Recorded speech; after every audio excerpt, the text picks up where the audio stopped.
wanna be rich, but not so rich.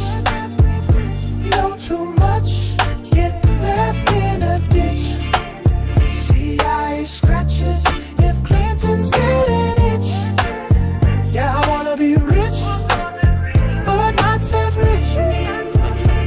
Suit and tie, but I move like a glitch. Eyes wide shut, still dodging the snitch. Laptop missing, emails encrypted. Truth so loud, the mainstream clipped it. Flash drive full, got that dead man code, but I keep it cold like a heart on the road. DC nights where the back door's cracked. One wrong file and you never come back. I wanna be rich, but not so rich. Ricky leaking out your dome into a ditch. You wish the simulation had a glitch. You wanna be rich, but not so rich. But not so rich. G-man lurking by the food truck line. Whispers in the Wi-Fi trailing mine. Check my 6 when I speak that facts. They erase folks cleaner than income tax. No chain, no fame, just VPNs. Tryna buy a truth in a world full of friends who smile like masks in a masquerade, but flip the switch like a deep state blade. I wanna be rich, but not so rich. Know too much, get left in a ditch. CIA scratches if Clinton's getting itch. Yeah, I wanna be rich, but not so rich. They say the truth will set you free, but what if it just sets you up? Tryna whistle blow, you better know you might not ever blow back up. I wanna be rich, but not so rich. Ricky leaking out your dome into a ditch. You wish the simulation had a glitch. You wanna be rich, but not so rich. But not so rich. Tell my mama I ain't suicidal, but they tap phones like a new revival. USB full of names in bold. One email could get me cold. I ain't cute, but I see the plan. When the talking points match the van. In the land of the free, you pay the price for crossing line with too much light. I wanna be rich, but not so rich. Know too much, get left in a ditch. CIA scratches if Clinton's getting itch. Yeah, I wanna be rich. Can you save us, Britney Spears? Can we be saved? God, why is Satan controlling the universe? Here comes Santa. Here comes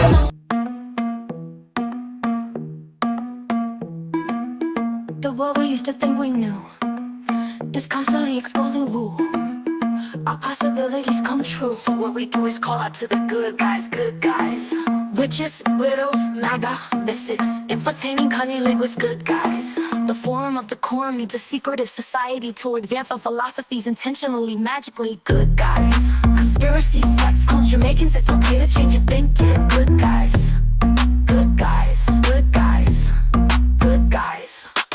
The world we used to think we knew is constantly exposing woo. Our possibilities come true. So what we do is call out to the good guys, good guys. Witches, widows, MAGA, mystics, entertaining cunning linguists, good guys. The forum of the quorum needs a secretive society to advance our philosophies intentionally, magically, good guys. Conspiracy, sex, cults, Jamaicans, it's okay to change your thinking, good guys. Good guys, good guys, good guys.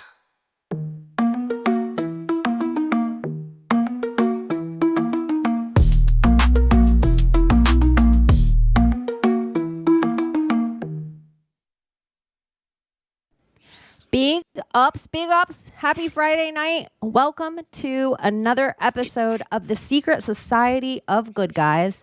As always, we are your goodest of guys, and we are so excited to hang out with you today. So thank you for joining us. Make sure you follow everyone that may come on the stage tonight. And if you feel like hitting any hearts or subscribe or thumbs up, or if you are watching from your phone in the live chat, you can kind of move it over. And if you want to be extra generous, you can give us all your hype too. That's nice for the algorithm. And if you do see two streams, you guys, all StreamYard, Restream, all the things are doing it where it's like, hey, do you want to try and see what this is like and go vertical as well? So anyways, if you see that places, you might be in a chat room that is on Project Chaney, but you're like, where are all my favorite people? They're probably in the other chat room.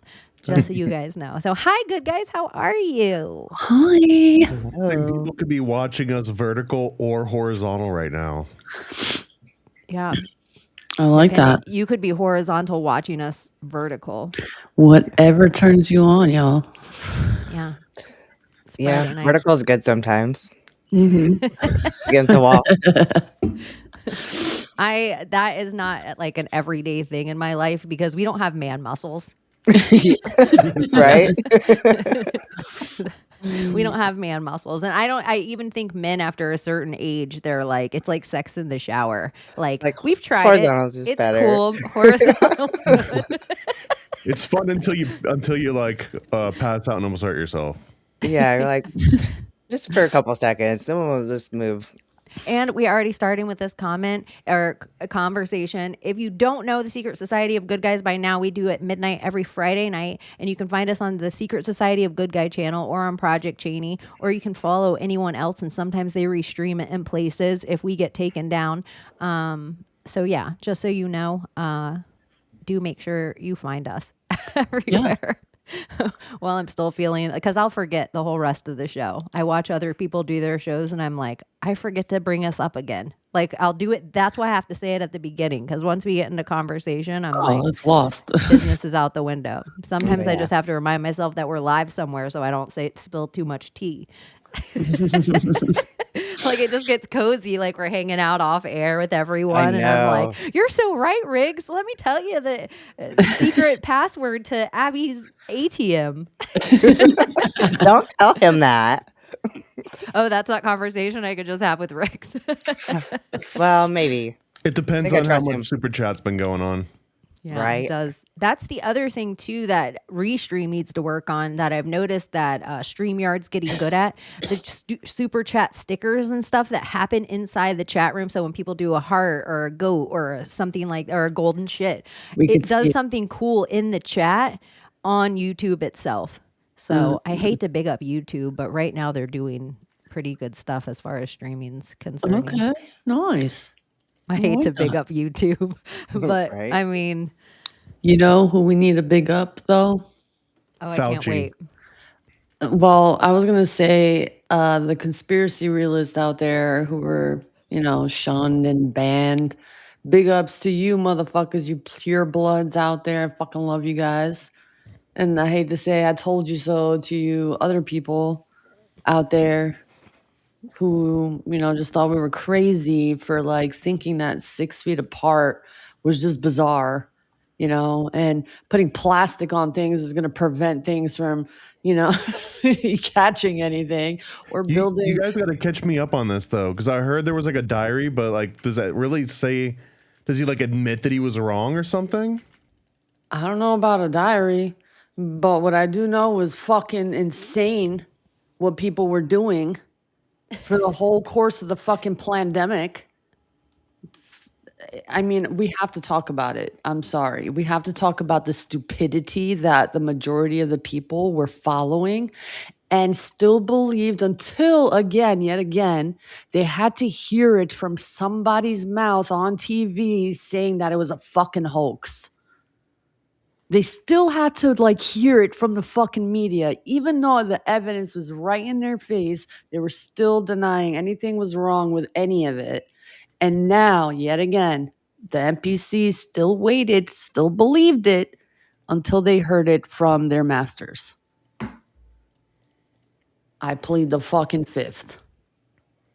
Yeah, Thomas. So Rand Paul, apparently Anthony Fauci's diaries came out and then they've been released. So all these excerpts out of the diary have been like made public as he pleaded the fifth 111 times while he was being questioned. I, just as a conspiracy theorist, and I think all of history is a lie, and I watch him rewrite it in real time. And I always have wondered this, watching like Queen Elizabeth and Mary, Queen of Scots, having private conversation in letters carried by crows, or like, oh, look at this excerpt we found of Queen Victoria's diary that it says all this really, oh, look at Winston Churchill's diary lets us know the real of what he was thinking. I just don't believe that shit. I think diary is for the slowest person in the movie theater. I think we're all on this script. We're all wag the dog and we're all watching real life. They're convincing us of everything all the time.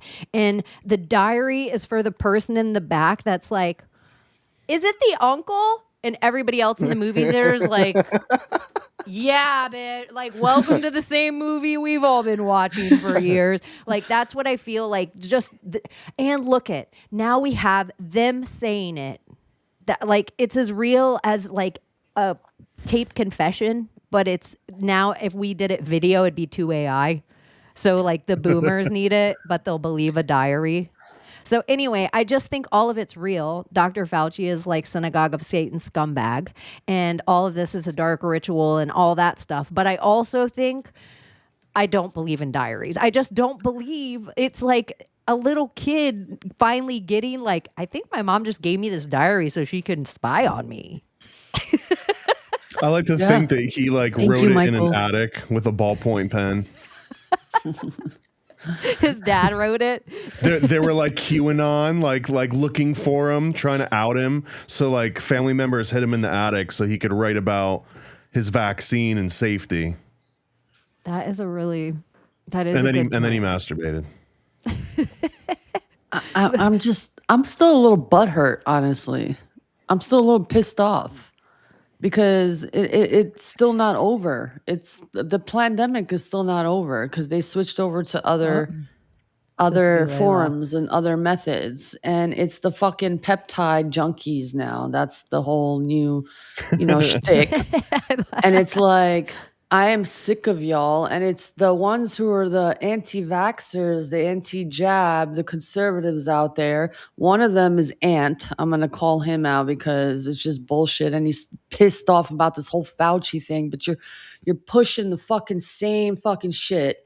You don't know what this is doing to people. Mainstream injecting yourself. Like, that's all this has done. It's like, okay, like everybody used to be afraid of needles and don't do drugs with needles. And now everyone's like on drugs with needles and fucking injecting themselves. It's like, I'm with over mRNA. it.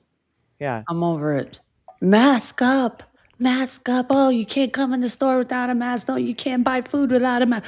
Go fuck yourselves. Like, literally, I'm butthurt still. Like, go fuck yourselves. And you still like had it in your brain that you did the right thing. Got the vaccine tattoo, and your barcodes. Some of them got their barcode of the fucking vaccine vial or something. So just fucking weird. hard. Yeah. Yeah. How embarrassing. I am. I'm embarrassed and Hugging ashamed each of other with plastic. Somebody Embarrassed told for you me in this like movie. of a transgender person that we know in common, and they were like, this transgender person, they got their vax card tattooed on them, and I'm like, no surprise. Like the agenda's already been bought by you say less at the trans thing. Like, you don't have to go too much further and also tell me they like, what's a tattoo once you cut your tits off? like who cares about a COVID vax? They're already buying the whole agenda.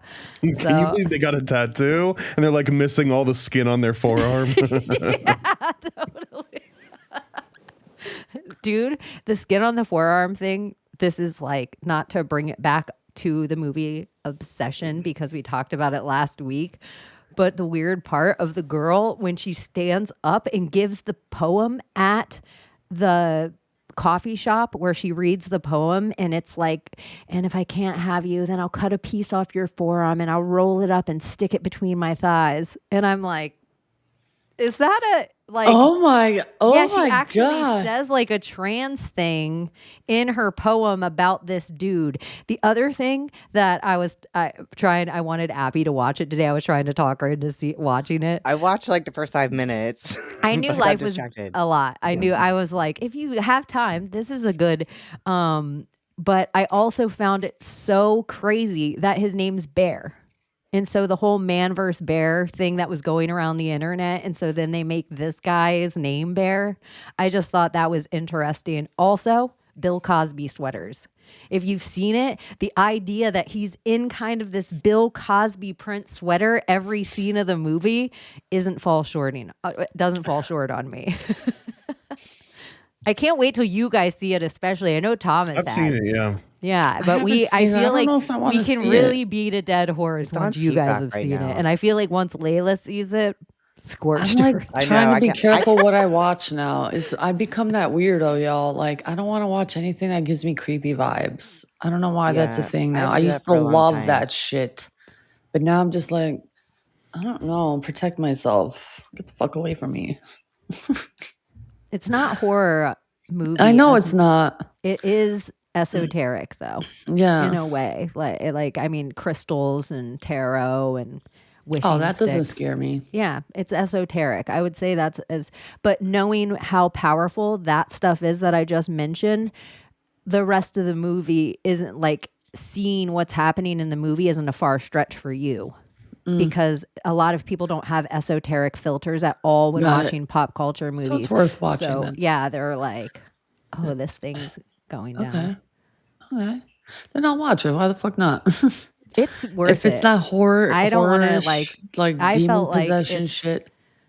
It's one of the better scary movies that I've seen. And every once in a while, I just I feel can't wait to like finish it. Hereditary's good, Midsummer's good, The Witch is good. Like I once a year, at least, sometimes twice a year, like the genre where I'm like, wow, this is good story writing. I like Keenan Peele,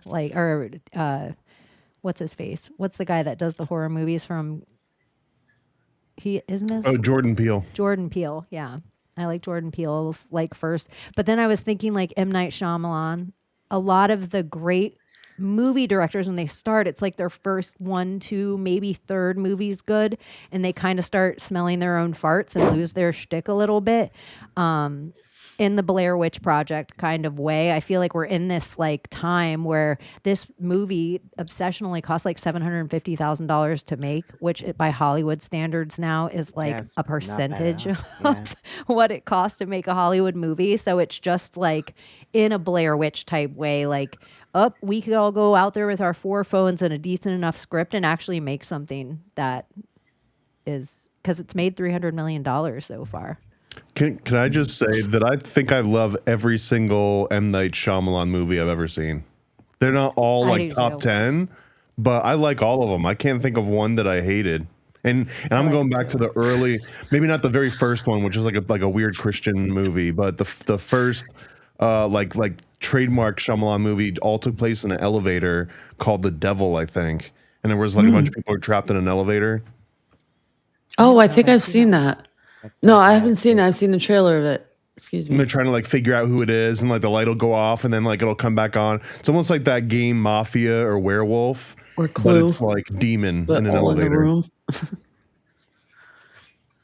I Right? just Kinda like noticed Clue. the chat real quick. Yeah, it was kind of like a Clue thing. I don't know.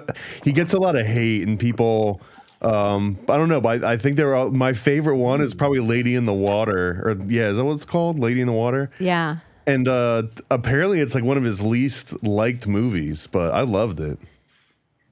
Yay, there you go. Oh, thank you for waiting until I made it big. Thank you, Michael. You're so awesome. Love And my someone Friday else night sent us good guy jewels. crew. I forgot Jewels how. and golden shits. I can't pull those up big. Like I wish I could grab those from over here and make them on top of us and I like know. give shout outs to those. restream hasn't come up. But I also wanted to I shout like out. that there is a golden shit. That's pretty fucking I cool. think it's pretty awesome too. There was a And GG there as yeah, well. it's pretty dope. And I saw JC in the chat, and I see him around in other chats and like certain people in the YouTube chat verse or in the conspiracy zeitgeist. And so shout out, like anytime I see him, and I hadn't seen him in a while, and then we ran to each other, and I don't even know. Maybe it was Donut and Thomas's channel, because they hung out this week for what's it called for Tuesday, you guys, or for Thomas? JC, you're talking about. Totalitarian Tiptoe Tuesday at 2. Yeah, look at And a Golden Shit. Yeah. How'd So that come up? I wish I could pull it up because it's on our chat, so it'll come up real. But I can't pull it out of the chat to bring it up. Oh, damn. Okay, I Yeah. see what you're talking about. Let me see what. Yeah, it doesn't even let me touch it. And Motherfuckers. it's called Happy Poop. Yeah, you don't want to touch it. Yeah, but I wish it was like, you know what? I could probably make stickers myself of these that we like, so I'll have them to pull them up. Yeah, this will just take a little. Okay, all right. But anyways, go on, Thomas. Talk about your and Donuts hang out on Tuesdays. Donut and I we've got a new show we've been doing for like the last couple weeks, on and off since he's been in Hawaii. But it's called Totalitarian Tiptoe Taco Tuesdays at 2. And we usually throw a few extra words in there. But how alliterative. Say that 5 times based fast. on David Icke. That's a David Icke saying about the totalitarian tiptoe. So and it's a nice little like proving ground too, because eventually we want to do a Illuminati Yacht Club style show, and that one's probably gonna be like the best of like whatever we figure out works on Totalitarian Tiptoe Taco Tuesday at 2. We'll get it to work on the next iteration. I love that. Totalitarian taco. I just think like I enjoy shows a lot, like my friends' podcasts, but every once in a while, like I feel one when I'm watching it and I'm jealous that I'm not involved in it, not in a bad way, not even that I want to be there, but I know it's good. Like I know you, like yours and Donut's chemistry and how much information between the two of you that you have is so crazy and fun. Like Donut, you both do such good research, and you're both kind of on a same esoteric page, but you'll play along with Donut sometimes in a way that Doubting Thomas does not always play along, but he starts seeing Donut. I love that Doubting Thomas is your nickname now. But I see it from other people I always too. want to stick my finger in things too. That's what he did. But I think it's so I don't doesn't? know. I think it's good. It's enjoyable, and I'm glad you guys are doing that show. Well, I think part of it too is like he can bring me something ridiculous and I won't just completely laugh it off. It'll like Illuminati toilets, Illuminati. But then if I go to him, it's like a two-way street. I can be like, hey, Illuminati turtles. And he knows that like I'm only 10% kidding. You know what I mean? Like I'm legitimately, and then I'll go and find DARPA research. And there's not a lot of shows where we can get together like, so what do you want to talk about this week? I'm like, I want to talk about Illuminati shrimp. And I know Donut would always be down, but most people would kind of like give me a weird eye. Like, could you send me your show notes on that? Donut wouldn't ask for my show notes. He would just be like, oh yeah, let's do this. And the other thing, for real, I bet you there isn't a video on the internet right now that you can't find pistol shrimp information than more than you and Donut gave on Tuesday. That is the Guinness Book of World Records amount of pistol shrimp information, and you guys can all go find it on Paranoid American or Donut's channel on X or YouTube. But that's just one of the things. Have you guys talked about the Illuminati octopus yet? We've done dolphins, turtles, shrimp, and there was one other one that we've done so far. The octopus, the OA, the whole scene. Oh my goodness. I know, right? Oh. Well, that comes up in Tell me about it. Oh, yeah, go on. There's Layla. a clip. There's a clip. Like you need to watch it. You got to pull up the clip. We'll get in trouble. Old, what does she call it? Like old something. Yeah. I think I've seen every episode of the OA. And she's like, it's like almost On like on stage. And she's like the Russian version of herself. Yeah, and the octopus literally connects to her like Old all Night. Old Azrael. Night, that's what it was. Azrael, the same name as the cat in Smurfs. Yeah. which is weird. I didn't get it until just this Like- second. I'm pulling it up for you guys right now. They're intelligent beings. I'm pulling They're it up for you aliens. guys right Have you now. seen that octopus movie? That's I just watched it recently. It's so good. With a red velvet dress. Is this from the movie? Yep. That's from the From OA. the show, yeah. Remarkably Bright Creatures. Have you guys watched that? It's Uh-uh. it's about an octopus. It's so fucking good. I thought it was really good. I don't know. It's kind of more like it's kind of a feel good kind of movie, but it's good. Also, not Contact. What was that other movie where the aliens come down and they speak to her in a circular language? Oh, yeah. Arrivals.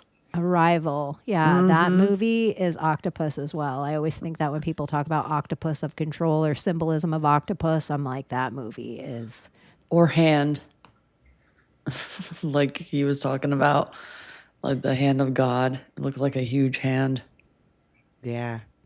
The comments saying, isn't that Castaneda's tensegrity? Yeah, it's 100%. Like that's what the OA was based on, Yeah, right? the It's OA about is harvesting absolutely. the energy that's in like the latent areas of your body. Yeah, well, and if you actually like have read any of the Dream Searchers or Dream Hackers stuff, like they are literally doing all the experiments in that freaking show. Like where it shows all the people who are like laying down in the sleep center and then they whisper their dreams and stuff. That's where the Dream Hackers research actually started, and all that is based on Carlos Castaneda. And they're a real group of people who did this stuff in Russia. So it's no surprise that the main character in the OA is Russian, because this is all dream hacking. You say It's all Russian Castaneda. sleeper agents? What is this, like another QAnon? That is pretty. I never thought about sleeper agent that way before until just this moment. Like Yeah. that it would actually, if there was like astral They're travel. they're literally sleeping. The Russian sleeper agents are actually fighting in the dream sphere. They Well, are. in Where do the- you think the idea of like what Inception came from? They actually have been doing it for a long time. They even do get hired by the United States sometimes to do I need to get this book. like. Did any of you ever see Paprika? I brought it up. No, last I week. have it written down right here on the same like sheet of paper. I'm You taking gotta notes on see tonight. it. So Gotta okay, see it. that's my next thing. And even you were Well, saying like in after the obsession. first season 1 of the OA, and a lot of their NDEs, their near death experiences mixed with their dreams are in a float tank situation. And then you look at, we take this Russian information and it comes over into American intelligence, and that's where we start getting Stranger Things, because they Yeah, try it with exactly. adults for a long time. I think the adults put a bias in it, or the information they were getting, they knew adults would be privy enough to withhold or tell too much if it was a Yep. bias that would change their personal opinion. A kid wouldn't do that. A kid would come and be like, and there was a guy in a fur coat and he was talking about this. Whereas somebody else might be like, that's going to lead to a World War III. I'm not going to say it. You know, it's like there'd be no bias with children, but it's kind of a similar thing. I think it's so interesting, the float tank astral travel mix with actual dream hacking, and how they're kind of different things. Like your dreaming world different from your astral travel world. And I don't know. It just blows I my still mind. think it's fascinating that it seems, at least in our culture collectively, no one gives any real importance to the dream world, even though you spend like a third of your life there, Exactly. right? Yes, Like and what that's else do why. you spend a third of your life doing that you don't give any attention to? Exactly. Did you read all of Carlos Castaneda's books or no? Yeah, I've read All of them? I like the Wheel of Time. I haven't, because it's just all quotes from his other books, so I haven't read that one. But yes, I've read Oh, them. wow. Some of them I've read, like The Art of Dreaming. I probably read like 4 times. The Fire from Within. I like the Power of Silence is my favorite, and I've read that many times. Really? Yeah. I'm going to look into that because it's very, very interesting and fascinating. Look at all that. And That's a lot of books. The one Magical Passes, that's about tensegrity, so it's kind of more of a how-to thing. So I've actually watched more of the YouTube videos than I didn't read through the whole thing. It just kind of tells you why all those movements work and what they're doing, and the theory behind them. But you can actually just watch the videos and just freaking do them. So because his original witches, like Castaneda's original coven, they're the ladies doing it. Like they look so weird. They're all like very kind of masculine. Um, but that's the thing. They're shifting their assemblage point to the point where sometimes they probably are men. So it's wild. So I need you to interesting. walk me through the Medici again because I have trouble. Anytime. Anytime. I It's love so it. weird. I have trouble, like, when you're supposed to like jump over and like look. Yeah. I have trouble When you keeping. fold them down. Yeah, I have trouble keeping track of it. So I need to walk What through it are you again. talking about, Layla, for people that maybe are just joining Secret Society of Good Guys now and you just say blanketly you Let want her Abbie to explain it. tell you the Medici? What do you Yeah. mean by this? Yeah, you explain it because it's fascinating. The patience of the Medici is, I mean, for lack of better words, it's just an algorithm, but it's a way to hack reality using a deck of cards. So, it's not for the lighthearted because once you do it, your mind will be blown and you won't see things the same ever again. But it basically tracks different flows of energy. So, like the flow of emotions, the flow of money, the flow of force and willpower, and the flow of like just everyday life, like home and work stuff, routine. And it basically like you play this. I would call it solitaire, but if you look up Medici solitaire, you'll never find anything on it. If you want to learn about it, Chaney and I did do a special video of Secret Society of Good Guys where we did I broke it down. But It is a tedious video. I want you to know ahead of time, but to like fully grasp the concept of it, I think it's like, oh, okay. And you might watch it a few times. And I've been harassing Abbie even before then, and I still now. Not just the Carlos Castaneda stuff, but also with Medici, like where I'm like, you could probably do a show and people might be really interested in this stuff. Yeah. But Abbie's been so busy, but she does plan on doing this stuff and I like think there's a breaking it down big more in market detail. for it, honestly. Huge market for it. If it like starting with you, I think you'll be the queen of it. Queen of Hearts, baby. I'm telling you. But I always think the cool thing when I was first learning about the Medici solitaire is what's the story of Mary, like Bloody Mary? And Well, I guess apparently Bloody Mary and freaking Mary, the Mary Queen of Scots are two different people. Like, Yes. so I had that a little Mary bit mixed Tudor up. and Mary Yeah. Tudor and Mary Queen of Scots. So it's Mary Queen of Scots. She's the one that was, wait, right? Yeah. I think 'cause Mary Bloody Queen of Mary's Scots Mary might Tudor. be Mary Tudor. I don't know. It's one of the Marys. Yeah, see, this is what She was going to be executed, but she had learned the patience of the Medici from John Dee, and who had also taught it to Maria de Medici. So it's named after Mary. Okay, that Mary, but really, or it's I think it was named after- both of them were named Mary. Then there were Yeah. sisters, and Bloody Mary was the bad one, and then the other one was Queen Mary, right? they're both executed, right? Mary First of England. Putting forth candidates for Mary, including Mary the First of England, who had around 300 religious Protestant. Yeah, it was like a Catholic versus Protestant thing, and the Catholic was Bloody Mary, and I think I might be getting some of this wrong. And she's the one that put John Dee in jail, and she's the one that put the other Mary in jail. Yeah, And then so they met each other in jail, and that's where they basically started working with each other. Yeah, Mary Tudor is Bloody Mary. okay, so it's the other Mary. It's the Mary Queen of Scots, right? Or is that Bloody Mary too? Is Mary Queen of Scots. She was the one who was married or was going to marry into the Medici family. So, like, No, to Mary Queen Catherine of de Scots Medici's and son, Bloody Mary right? are not the same person. Yeah. Bloody So it's Mary Mary is Mary Scott. Tudor and Mary Queen of Scots is Mary Stuart. We knew it. We Yeah, just Mary couldn't remember Stuart, that's Mary her name. Stuart. Yeah. It's Mary Stuart. She was actually We like, knew it. We've even said this a bazillion Yeah. times. We're I like just couldn't Mary think of their names. Magdalene, another Yeah. Mary, And Mary then Steenburgen. Maria de Medici, who is also, like the Medici family is like kind of mixed with the Mary Stuart there. So anyway, Mary Stuart was like the night before her execution because she learned the patience of Medici and had done it, a few times in her life, but she hadn't messed with it since she's there in her jail cell the night before like she was going to be executed at dawn. So she's sitting there folding the cards. She asked for a deck of cards, and she sat there and folded them and folded them.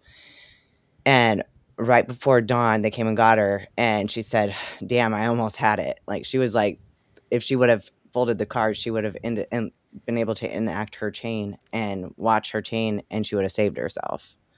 So she knew because she had watched the impossible happen with it. You will make the impossible happen with it.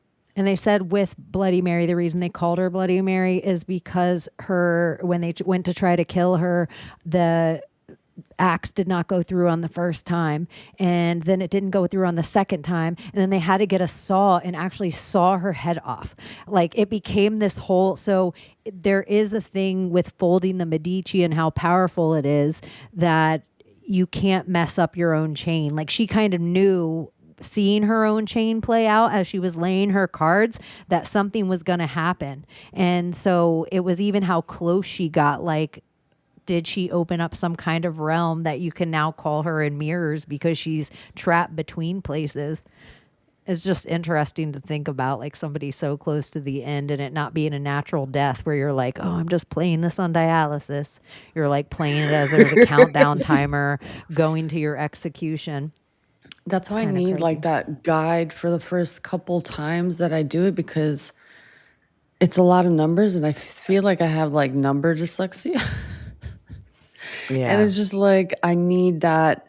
Am I doing it right? Like I need the understanding more of it. So like when we do a walkthrough eventually, when everything's settled, I want to do one with you together. Oh, yeah. Yeah. It would be fun. I'm down. We should record it and go live and do it. Oh, we should. Because guess what? I'm free of the school system now. So I can like... Oh, do you I'm want to working share Now you can get stuff weird. with our Today was- audience? Dear Diary. Start Dear it with Diary. Yeah, that Today sounds was big. my last day of my 8-year job in public education. I am free. I'm now officially in IT for a big corporation. So I can actually just be me. I don't have to like, Congrats. wear the mask of the fucking educator who has to be all politically correct and What have you been holding That's back? awesome. my tits. I've just been wanting to show everybody my titties. That's it. Yay. That's all. That's all Yes it's been to about. tits. Sorry, it's just been my tits. I'm dressing conservative. This is the last night Yeah. of Abbie in a shirt. So make That's sure you it, like y'all. and subscribe. Just need to Tune see- in next week. Ass and titty. And Ass big and corporation titty, that baby. she's working for, they're all about it. You gotta milk this a little bit. Hell That is yeah. cool. Congratulations. We're gonna go deep on the school you. system now. I've been a blubbery crybaby the past 3 days. I don't think I've cried so much. I've never cried about leaving a job before. So I Well, wish you we had loved a it. musical interlude because I do like, let's get woo woo for a minute and talk about the moon. And it would just be like, seriously, this moon was rough. how was your guys' buck moon, your full buck moon in Aquarius? Did you feel like there was different energies? Was everything all I've the had same? better. I've had better. Did you notice any craziness, emotional, anything like that? I was on my period. So I was home. I had off. I hibernated. I hid away from everybody. And I think that was the best thing for everybody, honestly. And it was my luteal phase too. So Lunatic. I wish I could say it was hormones. It was just like, I was just a pathetic. Oh my gosh. Like, yesterday I cried all day long. I feel that. I feel that. When was the last time you cried all day, Thomas? I took 1,000 Tuesday. milligrams of Rick Simpson oil just like a whim one morning, thinking like I can handle this. This isn't a big deal. I go through 1,000 milligrams of dabs. Like I can no do problem. 1,000 milligrams in a day, not a problem. And I want to say like 4 hours later, I went down just like, I was like, had to like lay down. There was a lot going on. And I just started crying. Like it wasn't about anything specifically, but like my body was going through the exact same motions it would go through if you were like crying about something. It was cleaning out your lung meridian. That's actually good. I guess Yeah. I guess so. It Your was weird. sinuses. You needed I it. haven't even taken Rick Simpson oil since. I don't blame you. The last time I took Rick Simpson oil, I had a near-death experience, and I haven't taken it since either. Like when people, like if somebody had a certain amount of milligrams of Rick Simpson oil in front of me, and then like a certain amount of grams of DMT, I might take the DMT. Just because I know how quick the experience will be, and I'll be like, I can muster through You'll think you're gonna die, but it's only gonna last for like 20 15 minutes. minutes. Yeah. Yeah. 20 minute stops or Rick Simpson oil. You might have a whole half a day experience. Rick Simpson. you At no send me point I think that? I was gonna die, but it was definitely like what did I do? Like you know what I mean? Like what have I just done? Was that what you sent me? That little vial that one time? Yeah. No wonder. Because I remember I was like, oh, this is nothing, and I took like half of it. And I was just, whoa. I was like, what? I was like, this is like, has to be like sour or something. I didn't know. Like I was paranoid as shit. I didn't know, but I was fine. The paranoia was like for 15 minutes. Well, My the brother's like, paranoia "What was the old school. fuck?" Yeah, he's like, what the fuck? I was like, yeah, it's this stuff. He's like, what is that? I was like, I don't know. Chaney said to me, it's so great though. And it lasted for a while, the high, which was great. For those of you who don't know what Rick Simpson oil is, I think it's 50-50 THC CBD, but it's like a process that the guy Rick Simpson.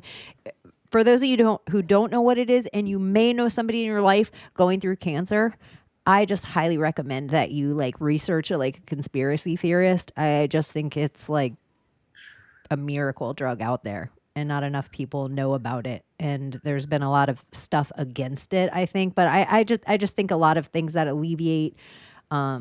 They'd rather you sit in a chemo chair for $5,000 a pop than grow a plant in your backyard that Yeah. might help you keep food down. Like I don't know. So I do was good definitely stuff. think research Rick Simpson oil, but it is. You're supposed to strong. like just eat it, right? Like just take it.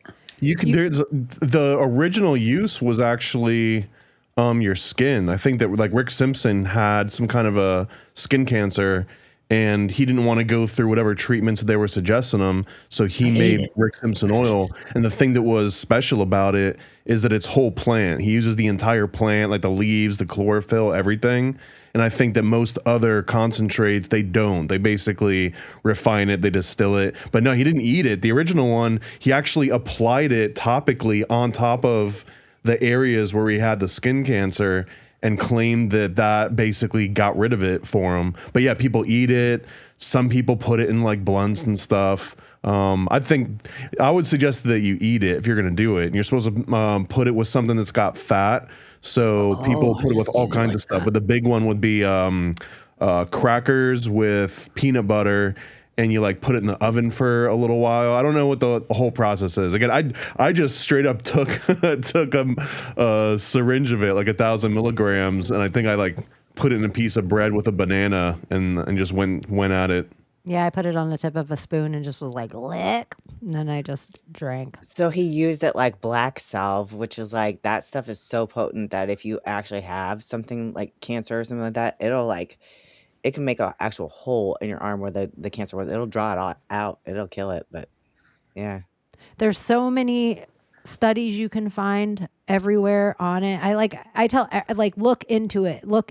Like if stuff that can actually help you, if there's not money to be made on it by the industry, then there's tons of money to go and not research it correctly. So I just think it is one of the things in conspiracy that doesn't get talked about enough.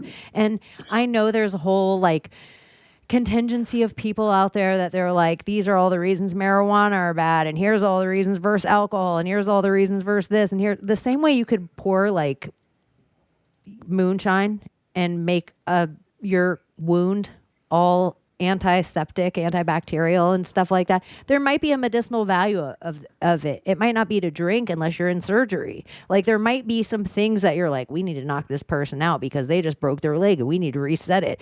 Take a swig of this. Like I just think there is things, everybody gets a versus about things, and there is value of stuff. And some of the reason they want some stuff to be a party drug, even some psychedelics, are because there might be some healing properties to it somewhere for you that is there's no like, and now you're go do this DMT and now you're forever a patient of my therapy. I feel I healed the shit out of myself, whatever I did. I don't know what Good. I fixed, but it fixed Well, something. like I I need said, some I more, I mean, guess. crying cleans out your lung meridian, and that, the meridians run all through your body. So it's like your fascia, your electrical system, all of that. But crying is the emotion that needs that. Like when you feel inclined to cry and you don't even have a source, it's something where you've stored like little pockets of emotion that you never felt and never dealt with. So you actually really did healing to your body by doing that for sure. Like even just that part alone. Mm-hmm. Does anybody else hear Crying by Aerosmith, or is that just Nimrod? I cry by Oh, everything now. I heard that song today. I cry mainly with like the simplest things of like nature recently, like the Mhm. beauty behind things. It's so weird. I've become so emotional with like nature, like a little It does that child. to me too. I know. It's Well, so you know when you hear that, like people are being hateful, and as a conspiracy theorist, you're researching like menorahs, and I'm just talking for myself. And you're just in this rabbit hole, and it's 10 hours long, and somewhere online, some a-hole, and you post a thing, they're like, go touch grass, and you're like, fuck off. But in reality, do. Like sometimes, and I've just taken it to like myself. It doesn't matter how much of the real world I could be like, oh, World War III, World War III. Oh, I'm so mad at Fauci. Fuck Fauci. Fuck Fauci. I just whatever thing my algorithm's feeding me, and then I go touch grass, and I'm like, notice like gardenias. Right now, it's gardenia season in Florida, and they just remind me of my grandma. So everywhere I see them, and I also know with gardenias, full of little ants and little bugs. So it's like you want them in your house. You want to pick up all these sweet smelling things and take them inside, but then they have all these bugs, so you got to let them float in water if you want them in your house so the bugs can drown. And so then it's like this really pretty thing into this really brutal like ant drowning thing. But then I'm like, I just needed to go touch grass because now I'm not thinking about menorahs being flamethrowers and Burning Man and like Congress in the shape of where Charlie Kirk got shot. Like now I'm not thinking about that stuff and seeing it. I'm watching Obsession being like, there's a menorah. There's a menorah. Abba, all this, like whatever. That's how I get. This is me personally. So I do need to go touch grass because it going to sit at the beach. I see you all the time at the beach. Just instantly like, oh shit. Like all that menorahs don't matter. yeah. Like what I said in my video, if there's like one thing that I would like to accomplish is like making sure that every interaction that I have with people, I hope that they have like a feeling of love with me, like a connection of love, not meaning like I love you or I'm in love with you, but like that I was like The a God in loving me reaches person. out and loves the God in you. Yeah. Yeah, that. Unless they're Like, bringing that Hadith shit, then they can get that's fucked. yeah, yeah. But that's what I'm working Go drink your on camel also, piss. though. Like my reaction to things, besides the vaccines, I think like that whole thing was just traumatizing to see like the world just become that. But even working on my reaction to things and like me being so, because I was hurt a lot and me being so like, protect myself, let me attack them back. It shouldn't be that way. It should be like, maybe I should go about it a different way instead of like, I fucking hate you and then say, I hate you too. No, actually, it's okay. You could hate me, but I love you. Instead I of going think, with that fuck you back, yeah. Well, and I think it's kind of important to see what our triggers are, like those little things, and like, and sit there and instead of reacting like, why is this triggering me? Like, what is this telling me about me? What do I need to like integrate or heal in myself that Yeah. is even bothering me? I don't know. Thomas, Not do to you say ever that I'm have good those at that. thoughts? Just I think, I'm good at giving advice. Yeah. Yeah. Are you just like love me or leave me? I am who I am, or are you like I'm growing and changing every day? I actually think the opposite constantly. I think more and more like how, because if I'm trying to like please more people or make everyone feel loved through like an interaction, I almost feel like I'm doing something wrong. Like, oh, you're limiting yourself by doing that because you can't please everybody. I can't like. I would rather be in a small group Who of says we can't please extremists. I everybody, guess Thomas? you know what I mean. So a small little group of weirdos are a little more comfortable. I don't know. It's so beautiful. I Though. feel like if you leave an interaction and you felt love, like now you're gonna ask me to help you move, or like you're gonna ask me for something. Now you need a ride to the airport. Yeah, now you're gonna need So something you from feel me. like I just don't want to get involved. everything is transactional. That I would say, yeah. I've been programmed that way 100%. I can see that. Like, if you do something for me, then I'm gonna owe you somewhere down the line. Because some It's people are like prison that, rules, yeah. but I don't think everyone's like that. Like I don't want your ramen. I don't want to have to blow Yeah. you later. Yeah. It's like, why can't we be like the system of earth, like the dirt that gives to the seed that grows into the tree that grows into the flower that grows into the fruit, and the flower that gives and gives and gives and gives and gives like clockwork, lovingly, freely, without anything in return. Or you can be the bunny that eats the Love you, Layla. fruit that's rotting on the ground or runs into my garden and takes it. Or you can That be the too. wolf that eats the deer and just attacks it while it's chewing on the flower in the middle That of the field. exists. Or the cat that just rips those little baby But that bunnies out of their doesn't- hole and just like rips their head Plays off and with it on your plays with porch them. Doesn't for an even eat hour it. and makes it squeak Just like a have little fun speaker with it. thing. Yeah. Or the owl that flies down and grabs your cat out Yeah, of the but yard after it tore we're apart the bunny. different.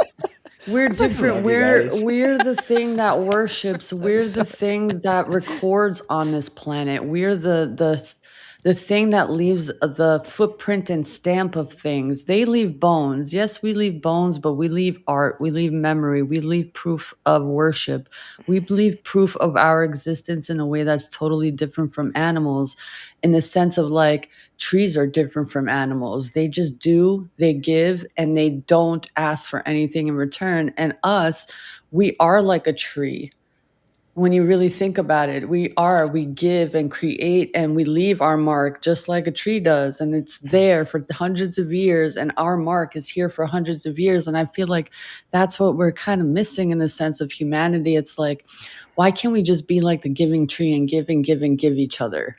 Instead What's of take and funny take and that you're take, you using know? this analogy right now or this metaphor, like that's Mm-hmm. what I've been kind of thinking about today, and yesterday while I'm Mm-hmm. sitting here crying, is that like, I guess the reason why I'm having such a strong reaction is like this job really did give me strong roots, Mm-hmm. but growing, like breaking out of the root phase and breaking the surface and everything, that's what we aim to do, but it's not always easy. Did you cry when Right? you separated from the military? Fuck no, I threw away every one of my uniforms. Every one of them, and I regret it. I wish I would have kept them. I was like, fuck Me you. too. No, me too. I threw all my stuff away, and then afterwards, I was like, "Ooh, I could have sold those for like I know. those weren't And cheap." I was like, exactly. And my thought, like, afterwards was like, or as I was doing, it's like, you're going to regret this later. And I was like, no, fuck it. I don't want any memory of this. And yeah. Thanks, Maria. Oh, God. She's like my girl crush. She's just hot in herself. So She is. I saw the Yes. ruckus that was created. I was like, what's going on over there? And it was like, oh, my Maria's here. But that's how it is in real life with her, you guys. Like if I you just bet, walk yeah. into a place She and it's sparkles, just huh? like a normal All place eyes on her. and then it's like a little bit of a ruckus. Yeah, like walking down the street, it's just normal conversation amongst like the group of us and then screaming cars. Babe, hey, mommy. Yeah, it's just a ruckus everywhere with my Maria. So if you're like, oh, that's my girl crush, it's when a hot girl says you're hot, it makes you even hotter than if an Yeah, ugly right? says it. I love telling girls that they're hot if they're hot. I think more women should do that. But I think guys like the same way. Like I think a not gay version of that would be like, hey man, this is an awesome truck. Like like I think sometimes guys spend all this time on things like you see a guy like in the lawn all day doing the landscape, cutting the trees, and like some dude should walk by and be like, wow, nice landscaping, man. Like nobody notices sometimes the things that men are up to, and a girl's like, girl, did you just get your nails painted? Like she didn't paint her own nails, but it's like, yes, Kiki. Like girls do notice a little bit. It's so out of the ordinary though for someone to do that because my first thought's like, oh, this fucker's casing the joint. Now I got to make sure like all my guns are lubed up. You're like, I Like, don't the even first trust thing I'm this guy at thinking is all. like, how this guy's trying to take something from me. How do I hurt him? You said bones earlier, Layla. We sometimes talk about movies or whatever on this show. Has anyone seen? I was like, I hope Thomas has seen this. Has anyone seen? I think it's called Year 10. Oh, that sounds so familiar. Is that a caveman movie? No, let me make sure it's the right name because I do this shit all the time. I'll be telling you guys about like Dennis Hopper and mean Dennis Quaid. Year 10. I think it's called Year No, 10. I haven't seen it. It's with a wolf? Okay, yes, Year 10. It's like a post-apocalyptic movie. Oh, yeah, no. And I don't want to give anything away for you guys. I kind of want you to watch it. It It's says a like horror? It's kind of the same thing as Obsession, where it says this word of horror, but it isn't that thing. It's like more suspenseful and thriller. One of the things I like about it is it's kind of like Apocalypto, where there is no word. Like, I didn't realize it until I was like Ooh, an I like hour and that. 15 minutes in that I'm like, I don't think anyone spoke this whole movie. And I didn't even realize it. But the same as Apocalypto, where you're like, I just like that, though. in it and everything's being said that needs to be said. And I don't even recall, like, I didn't read any of it. I just looked at I don't know how long it took me to realize that we are in a post-apocalyptic or a parallel timeline, but I feel like it was pretty quick into the movie. Like, oh, this feels like these people are not just living off grid by choice kind of situation. But I don't want to give anything away because I was like, you said bones on the ground, and there's just one scene in the movie where I was like, oh, this took a different turn of what I thought this movie was. But No, you got to tell us now. well, there's like skull and bones on the ground in one scene. Oh, and it's wow. like pretty early into the movie, and it's like a fire around it. And Jules is like, huh, what is it? And I'm like, they ate him. Well, And I'm it looking was at the tagline. cannibalism. The tagline literally gives the whole plot Yes. away. Oh, good. And like, I haven't seen. I don't know any of what it's about. It just came across my thing and I saw it. So I haven't read anything to know what it. So read what it says. So the tagline is 10 years after the fall of civilization, cannibalism has become the only option for humanity survivors. So it's a movie about people eating people. yeah. So I don't. It doesn't make it like it's not like the main premise of the movie by any Okay. means. It is a premise of the movie. It's just background flavor. Well, it's just like you realize, like, oh, this is post-apocalyptic. This is a cold environment. There might not be a lot of food to go around. Like, it's like you see all this play out, but because there's no words, nobody's having a conversation with each other. It's like, you know, people. I just felt like there was a lot of moisture and it seemed cold. But anyways, yeah. So it's like there's cannibalism involved in it, but it's curious, like the plot, but I enjoyed it too in the same way as Obsession. Would you ever knowingly eat human meat if it were your only option? Watching this, my wife and I actually had the conversation, which I think you should have with all your friends, and decide what the ruthers are and what your own moral compass is. But I'll tell you guys, if we're ever on a like rugby team and we're flying across the Andes and our planes go down and all of a sudden we're without anything for however long, if I die, eat me. Eat me. Yeah. I will have like whatever the repercussions are. If I have to write it down and sign something before we all make this trek, I just feel like if it keeps you alive, do that thing. Like, but don't kill me, please. For Yeah. that thing. Don't kill me. I won't kill you. and I'll eat that's you where if you're I dead. feel like the difference is. Yeah. There is a little weird scene in that movie. I don't feel like it gives anything away. It's like so small. But at one time, he's like just running, and there's like a little flower off a tree. And I was like, oh my gosh. Like in my head, I'm like, if you're a cannibal, but you don't have to be a cannibal except in the wintertime. Like that's the only time that they're super desperate to get through the year. And then once the spring's out and the water melts and all this stuff, can they just fish? Yeah. You know, Why can't you just fish now and go ice fishing? I don't know, dude. You Like, mean what in the fuck? in a zombie post-apocalyptic world? Yeah. Usually it's because the fish have all been contaminated and they're also dead. Or if you eat them, then I they don't would like believe be that full of shit. poison or something. Oh, because the virus can magically enter the water. Like Dr. Fauci assumed that was flying in the air 6 feet apart. I don't know if Fauci's in this movie or not. There'll be a Fauci I out don't know for that sure. he's not in the movie though. To be There's fair. always a Fauci out there. I like that now that like Fucking anytime a movie ouchies. comes on, you're like, oh yeah, like this would have happened in a world with Fauci. Yeah, that Literally. could be why Right, it Sarah happened. Connor. Did you get the vax? Follow the arrows.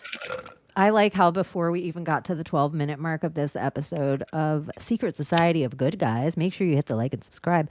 I was like, the amount of shit we already said about Fauci and vaccines and and I was about to be like, oh, this is going to be a rough one for like right after it hits. It's going to be like, you're not allowed to have this on YouTube. But I'm like, with that diary that just came out, there's got to be 1 million more podcasts talking about the details, which is worse than anything we just bitched about. Yeah, so I so was go like, ahead. I think we're in the Vaccine. clear.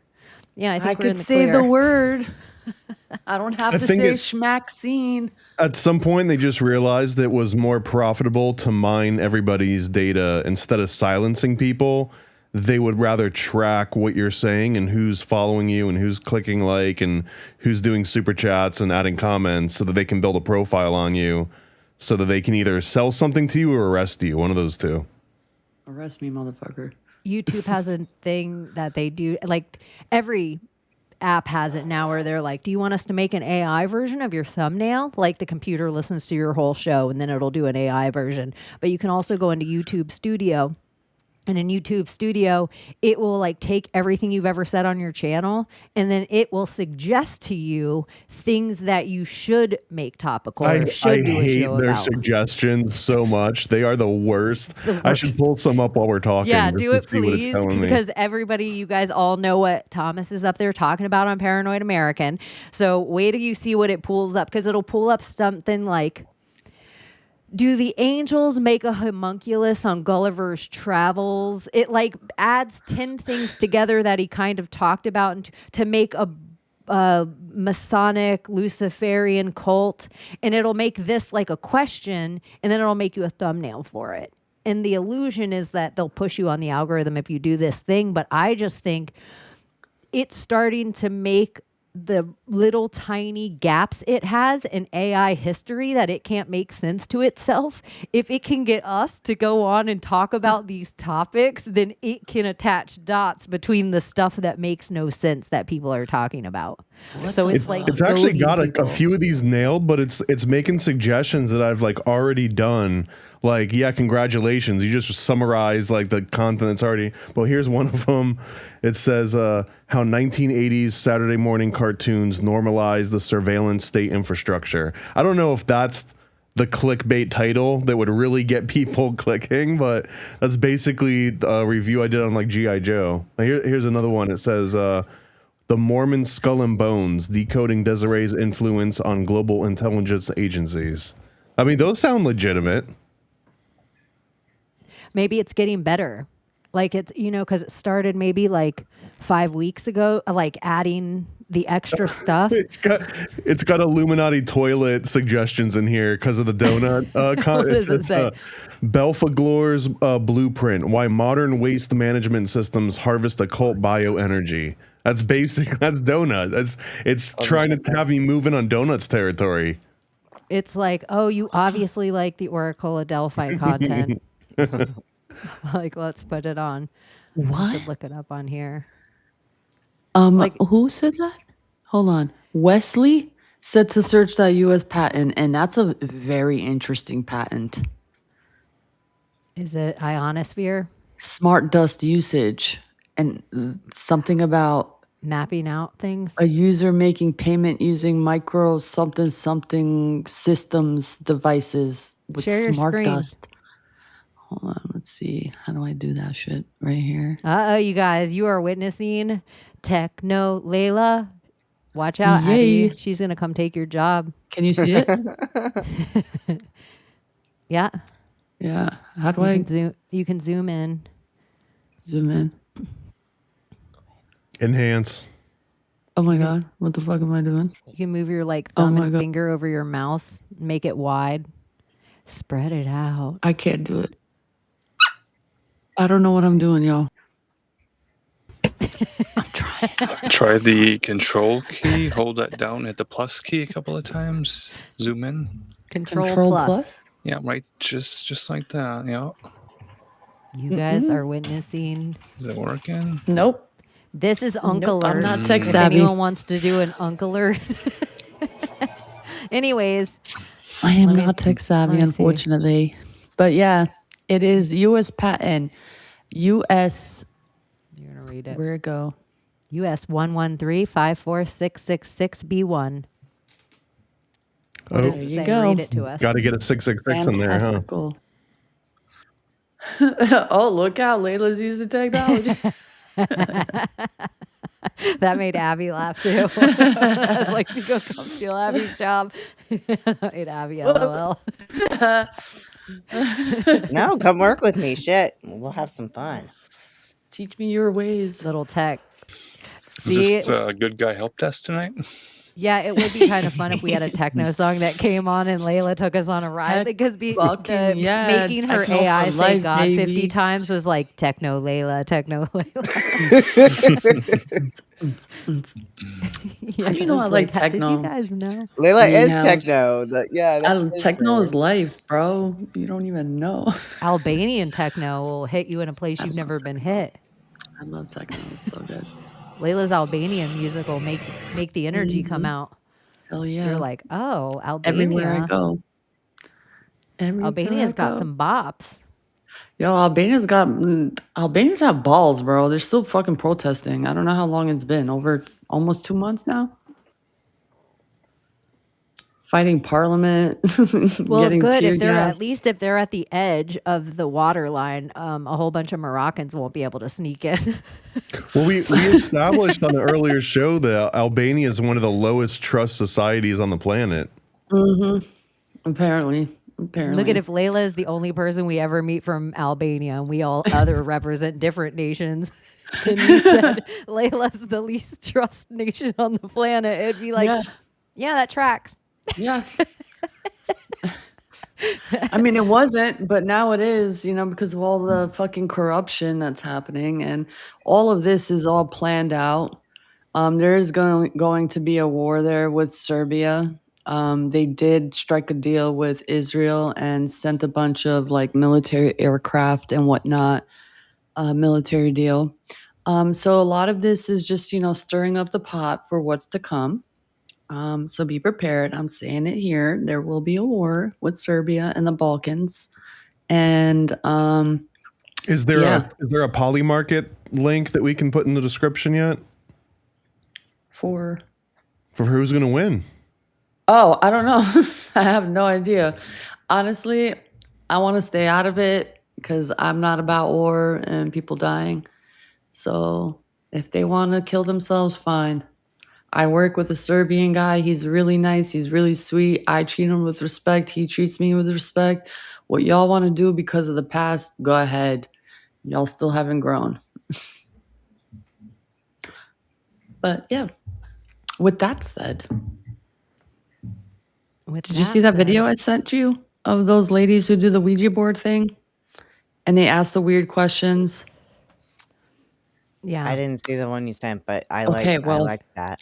Apparently, they were asking spirit or whatever, their higher selves. Demon. Yeah, just say Some demon. will say demon, but I don't think that way. I don't think demons exist. That's just me. Okay, y'all want to believe that? Cool. I don't. But apparently they were talking about NPCs and the amount of NPCs versus like real souls and the 3 types of souls that are on this planet. Apparently there are I wrote them down because I know my memory. Let me just pull that up real Proud of quick. you. Layla's bringing notes. Layla's bringing notes. You're So inspiring Chaney tonight. relic No, souls. Layla's on Marilyn. Layla's on it. Relic souls, light beings, and divine sparks, and not DIVINE. It's DEVINE, which is very interesting how they spelt it. And apparently, like grid workers, light workers, and energy workers. And it's like the three fates who weave the web, like the weaving spiders. And it's like they're all three different souls. So the first group of souls, which are out of the 8 million, the larger group are the relics. Then the light beings come second, and then the less amount of souls are like true souls are divine sparks, and they're all here for a different reason. And I believe light beings are here for to bring light to everything, and the divine sparks are the energy workers behind everything, and then the relics are the grid workers. So it's very interesting when they got into this, and the NPCs, 99% of the world are like NPCs, and they aren't even aware that they're NPC and they could play the part, but they're just here to antagonize the real souls. They're part of the false overlay matrix. This narrative scares me a little bit because it's like a short skip, hop, and jump away from, and that's why it's okay to shoot them. You know what I mean? Like, there's just a tiny little bit of connective tissue until you completely depersonalize them. Like putting a bullet between a zombie's eyes. Look, I mean, well, like, that's okay. Maybe it's like an that might just NPC be is like a zombie that doesn't have pus coming out of its face. No, first it goes zombies, and then Nazis, and then Nazi zombies, right? Like those are like the three acceptable things that even Disney and like Nintendo games will let you kill. But once it gets out of that range, but if now you're just saying like, well, NPCs, because NPCs are pretty much expendable. They just re-res when you turn around or you restart, whatever. Like, right? They don't have a storyline. But to think that, like, if you're going around your day to day, you're in the grocery store and you're looking around and you're like, no one here has any souls. They're just fake people. I feel like that's the first thing that like the Columbine kids like start thinking too, or like whoever it is. It's like the Dream Realm though, like they have their little script, and if you divert from it, they don't know what the fuck to do. It's like there's NPCs everywhere. So yeah, they're part of the What code if reality is just like that? of this like illusion that we witness as real. Okay, they're Are the part birds of that. part of the code? Like, are the animals NPCs too in Yeah, this they're dog scenario? I would love to not ask that question. Actually, I'm gonna ask that question when they go live, because they go live on TikTok, and I want to ask that question and see what comes up and screen record it, because just out of curiosity, it just, the idea that NPCs are a thing is really real to me, because some people that you meet out here, like you can genuinely feel it's a genuine soul, and then some are just like, are you even human? Could it just be autism? Like, do you have like an ounce of humanity within you? Are you just like really like that coded? And yeah, it's just weird. Speaking of human.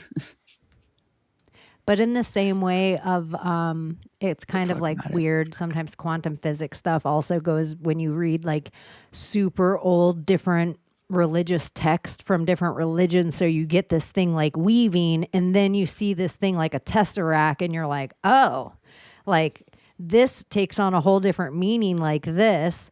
And then 'cause if it's not up and down, it's if something, let's say multidimensional. someone is part of the NPC zeitgeist idea, are they part of the tesseract? So they in fact have to be here for you, like they're one of your roads, like they're part of your trail, like your breadcrumbs that you're picking up. So even though they're not a traveler on the tesseract, they are a living part of the tesseract. Yeah, Does this make they're sense? part of it itself. Yes, Like they're the map itself, and they're not a traveler on the map. If you break down what NPC actually means, though, everybody except for you is technically an NPC. Like you can only play your own character. Therefore, everybody else on the planet is an NPC to you. Well, actually, Thomas, have you played an MMORPG to understand that there are NPCs in the world, but then there are other players who actually subscribe to pay money to Right, play right, as but- real characters who are also going on the quests. So there are multiple people that you can join in parties. But if you actually played a faction game, then you'll understand there's orcs and there's dwarves, or But I'm there's saying, alliance but versus an the horde. NPC is a relative term because playable is Unk is a relative term. It's about Non-player family, consciousness. I like that. tribalism, in-group and out-group. I like that, Wesley. but it's relative. It's only not playable to you, but something's playing. Even if it's AI, even if it's like a little loop in the code that just says walk back and forth and respond, technically something is playing that character. It's just not you, so it's non-playable from your standpoint.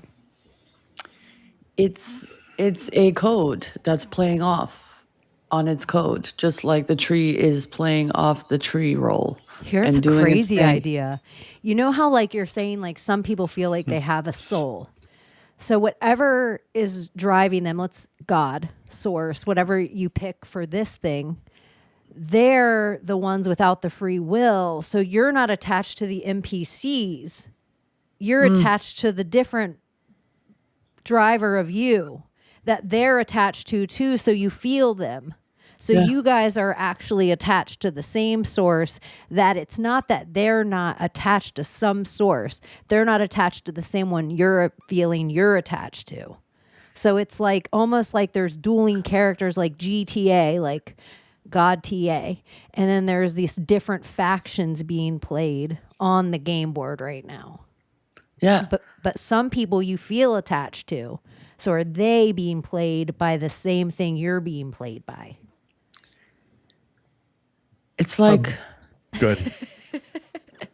to me, like I'm thinking about the three fates, the three body problems, the three souls.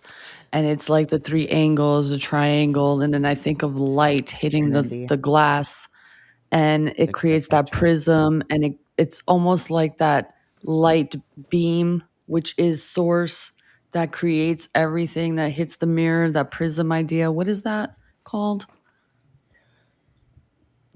Where Say the it light again. hits the triangle or hits the Hologram? prism. Dark You know, side the moon cover.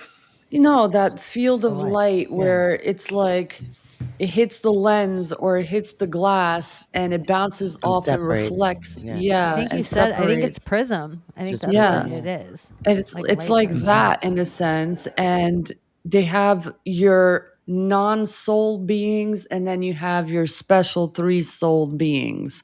And they're all here to play. They all come from a source, but that's part of the game. It's like you have your characters to pick, and these are the three souls that you have. And then you can probably even have the option of being like, oh, I don't even want to do any of that. I just want to be blah, docile. I don't want to know shit. I just want to fucking be, you know? It's almost like that. Playing on easy Yeah. or Like playing when on you difficult. switch between sims and they're just kind of on autopilot. Yeah. You are the choice maker. It's like the game. You choose left, right, up, down, this, that. Yeah. Right? Do you, when you're ever living your normal life and you're going about your day and you're doing all the stuff, you always have your coffee at the same time, wake up at the same time, put on your makeup, like, same face. Like you always do everything this exact same. And then some days you're like, I'm turning left instead of right. Yeah. Like, do you ever try to fuck with the simulation? Yeah, that's what Or not your doing. handlers? That's what Castaneda calls a not doing. You're supposed to do that, because if you don't do that, you have no attention. Your attention's not your own. So your intention is weak as shit. So if you sit there and like try to use your mouse with your left hand, or take a different way to work or whatever, you're disrupting your attention, your autopilot, so that way you have your attention. He calls those not doings. I like to do that once in a while. It surprises me too. It's like, you know what? Never mind. I'm just not going to do it this way. I'm just going to do that. And it just surprises me, myself. It's like a self shocker. Like, oh, damn, Layla, big move there. Well, like you change the entire fractal that way. Yeah. Which is cool. Because then you're in part of the game that no one expected you in. It's and the idea of like rendering as you go, like a game is foggy and it kind of lays out before you. some people think with like simulation theory is there's parts of the simulation that when you take that left instead of the right you always take, you end up on a street and the street is completely vacant of life. There isn't a bird, there isn't a bug, there isn't a human. But now that you're on it, it's like the simulation calls in like Truman, like, okay, we need everyone to go to this thing right now. And all of a sudden, this absurd amount of life shows up to the one street that was vacant, where it's like, send the trash truck, send the birds, send the this. And you're like, whoa, we put way too many people on the set at once. Yeah, it was like when you walk into an empty restaurant, all of a sudden, boom, business comes in. It's like with anything, or sometimes it depends on your energy too. I've noticed if I'm in that road rage state and I feel like, I hear it. It's so faint, but I hear it. Go on. I don't want to break your train of thought. Sorry. Like when you're in a bad energy and like, let's say you're road raging and you feel like you are going to be the smart ass and like take this left because you think you're going to cut everybody. But then it fucks you in the ass because you tried to outsmart it and the Matrix like kind of read that you were going to do that. So it like fucks you in the ass. I've had situations like that. Like, is what that's called. Not today, bitch. Here's like you go into that lane, and then you go into that lane, and then you go into, and you're in the slow lane. Faster, yeah. And it's like, you motherfucker. Okay, I see you. Calm down. And then that's when I literally just close my eyes and let Jesus take the wheel. Like, I'm trying to get through traffic, and like no one's letting me in. That's when it's like, all right, apparently there's a better plan. What would Doubting Thomas do? I picture in that moment, like if I were to make an AI video and it's like Thomas in the car going back and forth of traffic, and then it's like Jesus take the wheel, fades in, he lets go, and then the car like rides over an embankment and just rolls and flips it onto traffic. I don't know how many people have had to deal with. I mean, I guess if you live in LA. But like I-4 traffic is something very unique. And even when people talk about I-4, and I-4 is like the main highway that goes through Florida from like Orlando to Tampa and elsewhere. Anyways, within I-4 traffic, which is one of like the most deadliest roads on the country, once you get into Disney territory, which is like when you see the ears, it's like exit 65 to 68. Anyways, once you get into Disney territory, you're in a whole extra world of I-4 now because you're mingling with people that have never been outside of like a small town before, right? And like they're all on the road from all different areas, and it's extra bad. So when I was working there full time, and I'd have to drive from like downtown Orlando to Disney, which isn't Orlando, by the way, it's in Kissimmee, but it's like on a good day you can get there in 20 minutes. On a bad day, 3 hours, 4 hours, depending on traffic. So there were some days when it was 3 hours there, 3 hours back. And this is every day for nearly like 6 or 7 years. So I had to develop like a game, I guess, in my mind to just not go ape shit insane with road rage and get into wrecks trying to like get around people. And my trick was that I would just convince myself I was following everyone in my family to like a funeral or something. Like someone just died in my family, and that asshole that keeps like trying to cut me off or not letting me in, it's like my grandma, and like she just can't see or something. Like, you know, I'd have to like trick myself, and then I could be completely docile, and then like traffic would kind of clear up or it wouldn't even bother me. But I would notice, I would like get to work sometimes and my knuckles would be like white, like literally, you know what I mean? From just like grabbing the steering wheel so bad from just being so irritated. Yeah. And just like that one little thing was like, oh, I'm following everyone to a picnic. Oh, I'm going to whatever. Like that's my aunt that just cut me off.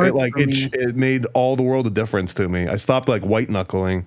This is me in traffic. I'm like, if I were a terrorist, I would never waste money on an invading army. I would just have 2 semi trucks go 5 mile an hour slower and make one bad turn. And then all of us are stuck in traffic for an extra 2 hours every day. And now gas is more expensive. And now we have to stop at the convenience stores. And now I'm a little hungry, so I have to get an extra bag of chips.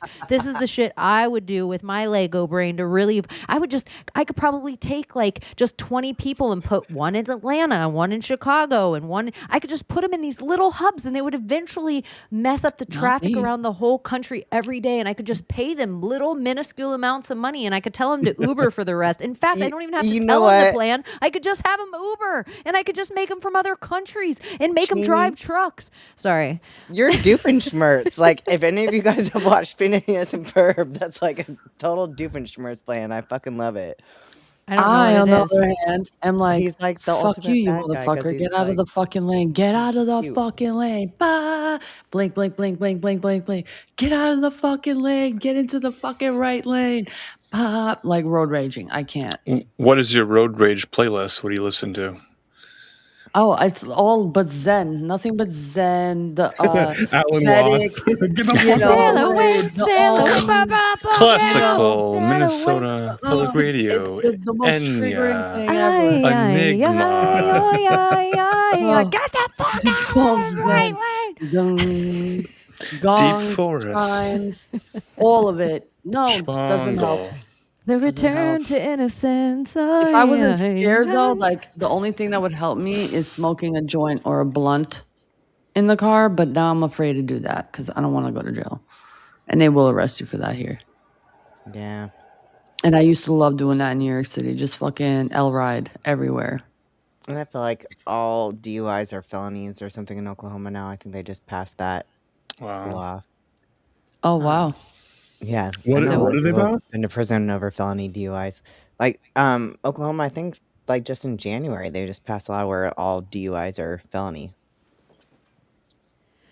I already feel like tomorrow there's going to be people walking around their house like the return to innocence. Oh, yeah.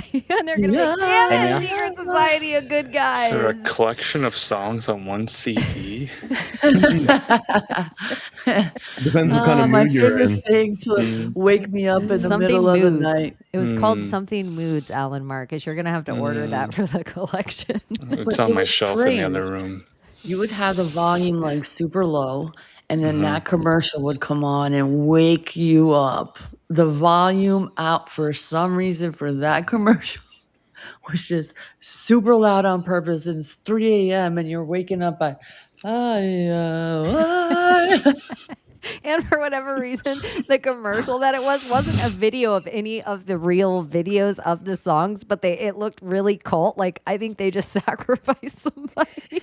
It was It like, was like a, people like a in Native American dancing, Yeah, it was so crazy. and then it would be like a Girls Gone Wild Enchanted video Moods? immediately after that. I wish Oh, we could, yeah. that's the stuff I wish we could play and have up and discuss it and talk about the whole entire thing, like Time Life books. And we could talk about it like people talk about Joe Rogan's podcast, and it's fine. Guys, I live like commentary. literally 10 minutes from what's it called? Ground Zero of Girls Gone Wild, Club La Villa. That was the home of that. Like literally right here. They shut that bitch down. Like literally one of the biggest fucking clubs in the United States. MTV Spring Break was here.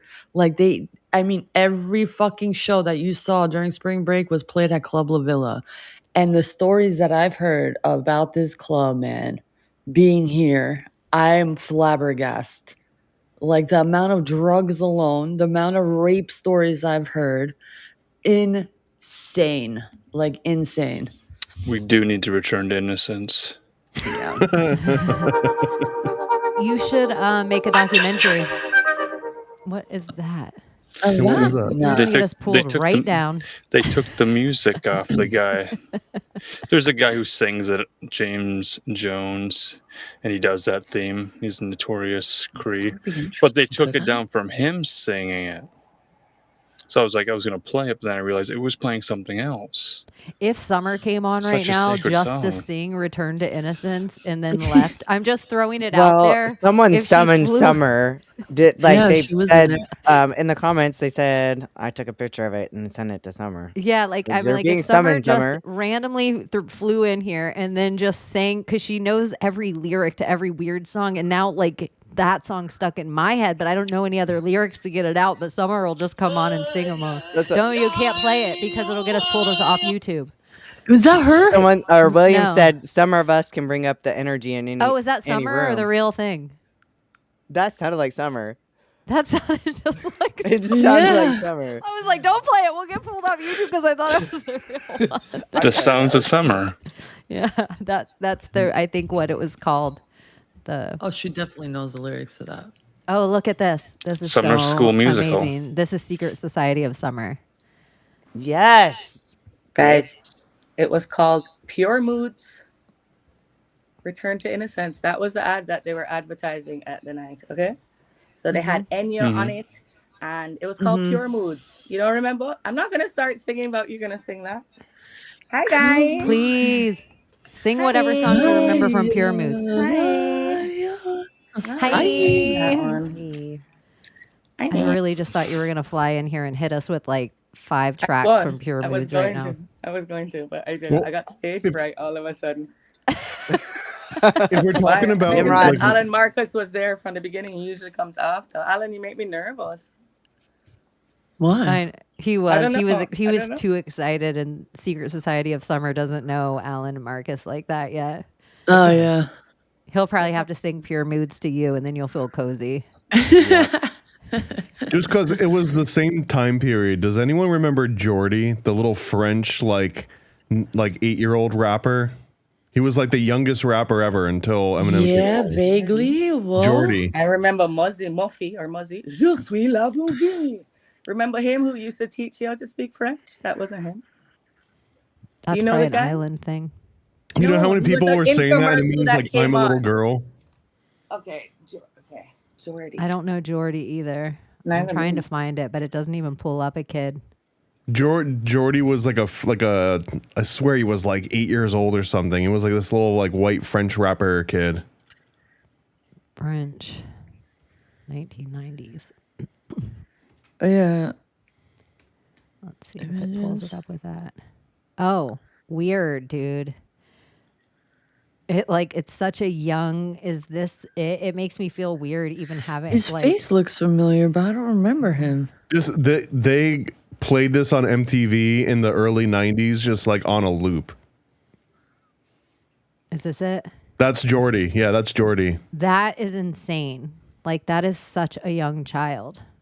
Yeah. Is he a alive? rapper. He was a I think so, yeah. Jordy French. That's his name. Wow.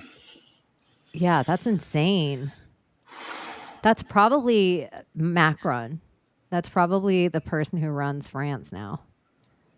That's Macron. probably villain. Unfortunately, Jordy's no longer with us. He was stabbed in the neck by a new Frenchman. I know. Is he still around? Jordy Limon. Guinness Book of World Records, youngest singer ever to have a number one charted hit. It's tough to be a baby. Wow. Oh, okay. 1992. So remember how everyone was like, oh, human being means monster. And no one could find like which dictionary it came from. It's Black's Law. Black's Law. Didn't I type that to you? Well, it's actually because when I looked in Black's Law, I couldn't find it in Black's Law. And then I found this dictionary called I'll tell you right now, it's called the And what are you talking about? self-pronouncing. Explain the whole thing. The human is monster thing. Yeah, the self-pronouncing law dictionary by James Ballenstein, which was, I believe, first edited 1928, and then the second version 1948. And here, let me just show you so you guys can see for yourself. Human being. It's backward. I'm going to try to blow my you God. up. Hold on. It's Well, still backward, but Yeah, flip the hold on. phone around.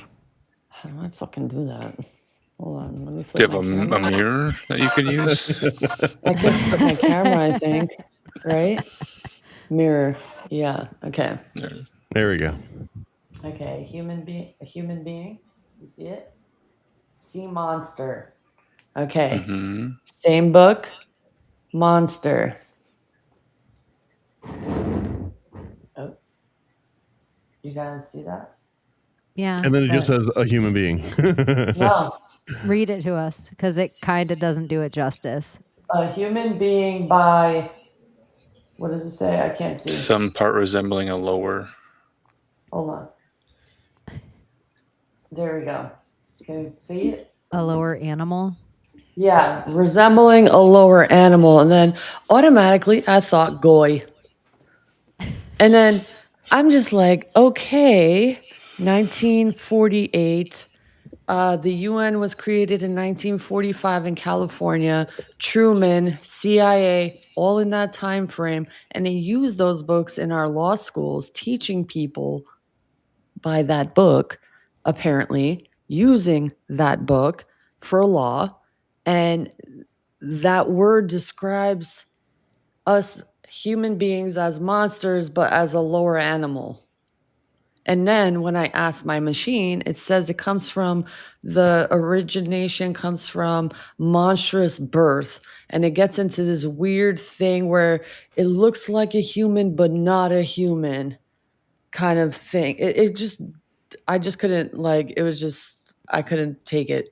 I was like, okay, you're just a machine. I don't know what you're talking about. And it was just giving me some kind of like, I don't think a truthful backing to where that came from, because I feel like it comes from a source, but they don't want us to know, because who has the power of the pen? Who has the power of the pen? Who writes history? Who has been writing history? Who has been editing history? Who is actually literally rewriting and deleting history right now, saying that we're just cutting books open and, scanning their pages in and then tossing the books away? It's the same fucking people. They in older historical editions of Black Law's dictionary, the term monster was defined strictly as an archaic legal classification for a human birth with severe physical deformities and lacked the shape of mankind and was historically barred from inheriting land. It does not mean that regular human beings are legally defined as monsters or that sea monsters are in any valid legal system. What is regular human being? Because it doesn't have that as a definition, regular human being. Well, it was like in the first ones of it, like dependent on what, because if you put in Black's Law's dictionary, there is so many versions. Like they're updated every, not maybe even more than every decade. I don't even know how much. But if you look at how many of them there are, you'll be like, oh my gosh. So some of these terms get updated throughout the years, but I am kind of with you on I believe that there's like abracadabra and like magic in words. And so that some things get buried over time and they might change kind of the etymology of what we know it as now, but it doesn't mean it didn't come from somewhere that was very nefarious, or them trying to blanket us with something like they thought us like, it just meant if you had a deformity, if you were Rocky Dennis, you couldn't own land. That's what it meant. Like, well, that doesn't make any sense. Like, if you have a hunchback, you can't own land, is what it meant. Cyclops That's what I'm saying. cannot I own can get land. behind that. We've given hunchbacks enough leeway in this country for long enough. That's probably the downfall. Like, Cyclops have taken enough tax dollars. But that's where it makes it seem like it's kind of like that. But as far as we know, when it first came out, where it was written, it was like, oh, anyone with a darker hue of skin than a paper bag was considered a monster, or opposite. Anyone with lighter skin than one was considered a monster because it was an abomination, and we just called it white devil. I feel like I've heard this particular line from Jordan Maxwell in one of his maritime law monologues, where he brings up Black's Law, and because in Jordan Maxwell framing, he talks about the word monster or human being, that if you're in a courtroom, you can't represent yourself. That's why you need someone to represent you, because you're a monster and you need to have some agent of the state that knows how to talk to the state that's not a monster. Although I don't know. I remember eating up every single word that Jordan Maxwell ever said, but then over time I've slowly all right, separate the wheat from the chaff a little bit. It's not all wheat, but it's also not all chaff. Yeah. It's just Some weird. stuff is It's very good. interesting. I liked Jordan Maxwell's whole, I feel like he was the first person that laid out all of them. It was like I saw piecemealed all the maritime rules of banking system and currency, and then I saw it all together with him in something that like jarred my brain and like, oh, I think it was him that did that. Well, he did maritime law, sovereign citizenry, and astrotheology. Like those three things, he kind of was able to like encapsulate into like everything that he did, and like take it or leave, like warts and all. But he definitely had a lane, and he knew how to like dominate that lane. You know what's funny? I saw a video of these guys. They asked the most like funny, like, oh my God, whoa, why didn't I ever ask that question kind of videos. So the question was, so remember the First World War? I'm like, yeah. Why would they name it World War I? Did they know World War II was coming?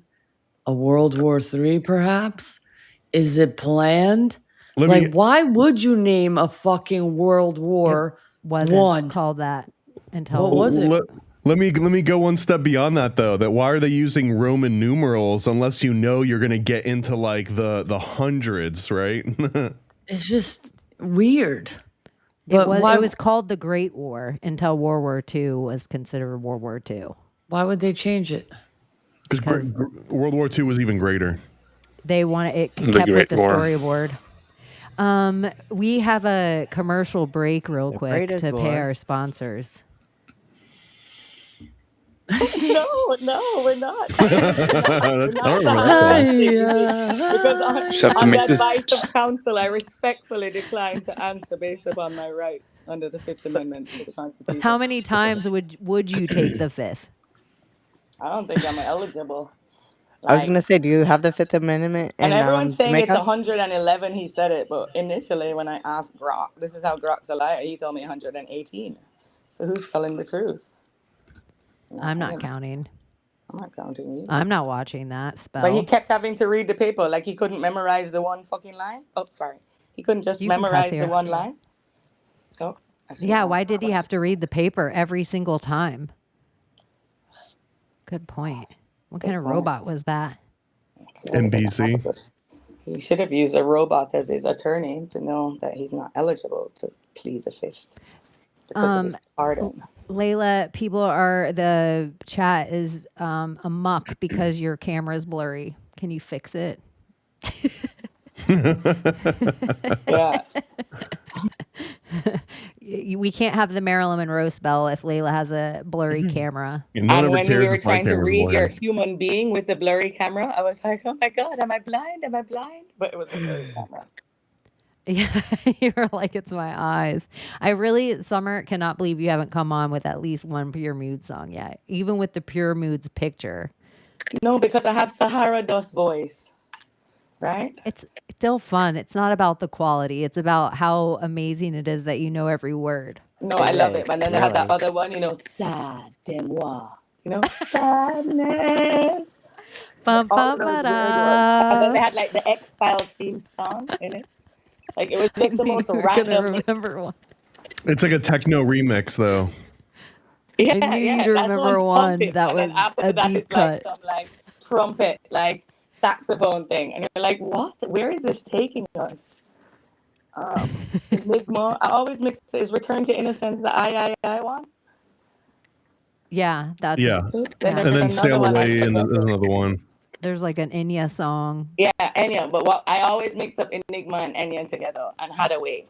Remember, those songs were always popular at the same time because of Rick Dees and his weekly top 40. Yeah, we did go through an instrumental phase in the 90s. Tubular Bells. Gregorian chants. Remember that for like a year and a half? Mind control programming and the elevated music. Those they were like Irish dancing. Yeah, it was like Britney a man doing his legs. Yeah. Movie theme tracks. Theme from Twin Peaks, Fire Walk with Me. Those river dances were. Oh, Britney Spears. Riverdance was on Instrumental Moods. No, that'll get us taken off. We can't play the music. That'll get us taken off. Do you see this? What? No, you have to just tell us because your camera's says, backward. What if rain is God's tears, Zilla River Red with purple rain in the back, and then with the Jewish stars as her caption. Huh. Let's pull it up. Let me pull it up on mute. I gotta see what's going on Decode Britney at 76 1:47 likes, a.m. 232 reposts for summer out there. That's what I'm seeing it at. Brit. Zilla River Red. And she's coming in hard with the Zilla River Red again. Zila is Belle. I'm not. Oh, wait. From how we say it, Zila. I used to tell my brother that God knows you did something bad because he's crying. So it's so funny. She probably told her sibling. She probably told Jamie Lynn that too. What if rain is God's tears? Zilla River Red. But I'm thinking like Britney's like she just learned how to use like Sora or some kind of like she's learning all these editing software. Huh. And that's not her original audio. Is it the real Purple Rain song? I don't want to turn it on. Yeah. Purple Rain. Exactly. Weird. But it is August 1st, too. My mom's birthday, Oh, your mom's yeah. birthday. My mom's birthday was at the beginning of the show, so Really? yeah. Today? We already discussed this. Yeah, because my mom was July 31st. Your guys' mom's August 1st. And what's weird is my future daughter-in-law, her dad was August 1st too. I was like, what the fuck? That is so wild to me. That is kind of crazy. Yeah. That our moms are born so close together on the same day. That's so wild. Yeah, my mom's such a lion. Does Lied. that put you all in the same soul group then? Probably. Probably all from Lyrian. We're all Lyrian. We're the fates. Illyria. If I believed in that conspiracy right now, we're all from the cat planet. Yeah. Wait, what? I know what I am. conspiracy is this? Isn't that Illyrian, the cat looking The aliens? star seeds. Oh, this is starseed stuff. Are they Illyrian or Like blue avians? Is that like part of this? somebody in our chat will know? They'll correct Listen, it. there are Lyrian. light souls on this Lyrian. planet. Out of the 8 million real souls, there's My mom is There's- a lion, and August 1st, there's like this one picture specifically of a lion with like, it's like a female lion, like probably eating some kind of prey. And then she pulls her head up and half her head's covered in blood. And I'm like, that's how I see all female Leos. They're like still a lion, but there's a part of them that's just like mildly bloody, like mildly ready for war all the time. They're ready to oh be my on God. stage or battle. It's such a lion thing. They're like, look at how beautiful this cat is and deadly. All the time. I like it. I feel like I'm a Leo Mars for astrology nerds. I don't know if I have don't know what Leo it on really my means. chart. My fight style is in Leo. It's because My, I come from my Leo What's up on mom. my camera. True sidereal chart is like Leo rising, but otherwise I'm a Virgo. Virgo. That all the crying makes more sense that you're a Virgo. Leos don't typically cry as much. I thought that was more of a Pisces They rage. thing. Well, there's just some Pisces? signs that are sensitive. Like I think some of your signs just feel it a little harder, or at least will express feeling it. Leos might be sad, but it might come out as a little bit of anger before it's actual sad. Like there's the energy is still going to be released, but I just think this is where I know some people don't get as woo woo, but I just when I meet people and the more I learn about signs or horoscopes and then I know little things about them, I'm like, oh, that makes sense. And the more I get to know about people specifically that I care about, it makes other people that I care about make more sense because of their signs that I'm like, oh, I always thought that was a Leo thing, but that's a Pisces thing, where you just assume somebody is the way they are, like, Scorpios. I'm like, that's a Sagittarius thing. Most of the things that make you want to roll your eyes about Scorpios is really Sagittarius. It also comes from a Pisces dealing with a Scorpio. Even though like we work so well, like y'all are our kryptonite. Like when we're in a relationship with Scorpio, it's like you're the best thing, but because you were the best thing, it hurts so much not to have the best thing, so it like hurts us more. So it's like fuck you, fuck you, fucking Scorpio. Water signs. Because it's like if every element has a king of that element, like a stronger pull of a sign in that element, Scorpio is the stronger elemental of water. The more flowing sign, that's more easy go, get along, is a Pisces. And so with a Pisces, when they're with other Pisces, it's a more flowy, copacetic relationship. When they're with Cancer, they feel a little bit of the schism, but a Scorpion, usually it's like, oh, they have the reins. And that is a different energy in the water sign, because water signs typically are flowy. Like when Scorpios are two Scorpions together, they're like two Pisces. Because they don't have a pull or push. They have a like equal energy. The Britney spell is working. It's raining right now. Zilla River Red. Purple rain. What's with the Jewish stars though in Britney? No idea. We're going to see Britney tomorrow kissing the wall. Kabbalah. Yeah, she's a Kabbalah. The wall. Oh yeah, she is Kabbalah. Yeah, she's big Kabbalah. time. She's in the Madonna witches of Kabbalah. Yeah, for sure. Madonna initiated her. Yeah, they're all in like a weird little Kabbalah cult. I think they sacrificed her, and that's not really her, and they're trying to hide that. But it's like a special Hollywood version of Kabbalah, right? Like Kabbalah with a K, red string Kabbalah, which apparently is not the same as any other Kabbalah. That's what they want you to think. They got all those. Well said, Alan. They got me again. Like a trademarked. If it weren't for that meddling Marcus Allen. we need to talk about Michelle Branch. She's coming back. Remember Michelle Branch? Was she with the guy from 3 Doors Down? I don't know, but I have an alert set. She's doing a new tour, I think. It's like, what did she sing? She sang like, I feel like I was about to sing the wrong one, but the first thing I wanted to do was making my way downtown, going fast, I'm homebound. I was going to sing Nelly Furtado. But I'm like, I don't think that's Vanessa her. Carlton. I think Purple Rain is about the royal family. Making my way to... Yeah. That's why it's UK Rain.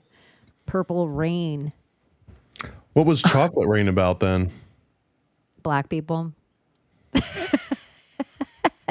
What am I looking up? Michelle Branch. Huh? Let's see. Michelle Branch songs. Oh, she sings everywhere to me, and when I close my eyes, it's you I see. That makes me believe. I wanna know. Oh, I'm not.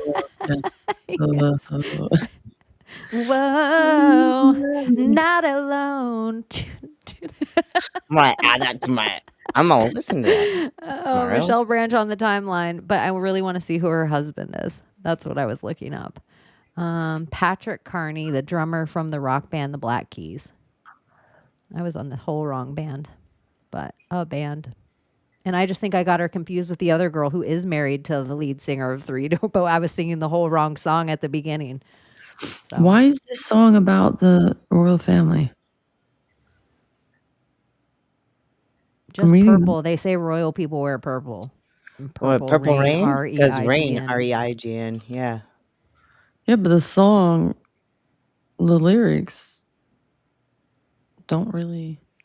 Maybe not the Prince himself wasn't saying it, but the people say that the word "purple rain" is because the royalties only wore purple. Dig into lyrics, and I'm like, what am I missing? And it's not just raining like rain; it's rain like have dominance over like having a rain. So they're like the royals, and even like 7, where Prince sings all 7 and we'll watch them fall. Like some people say, it's like these maybe bloodlines, families, and the film. The demiurge. It's the demiurge. The 7. I didn't know that, y'all. I'm just learning. Well, the Learning demiurge as I is like go. stand in the way of love, and we will smoke them all, as if it's multiple things, not one thing. That's the one thing I've heard about the like breakdown of what the 7 could mean. Some people are like, look at it, it says there's 7 continents, and then some people theorize one of the fallen each got a continent, or like one Well, of and the the 7 titans. deadly sins too, right? Like so, each one I would assume is affiliated with one of the. Yeah, purple's my favorite color too, I would say. 7 is interesting.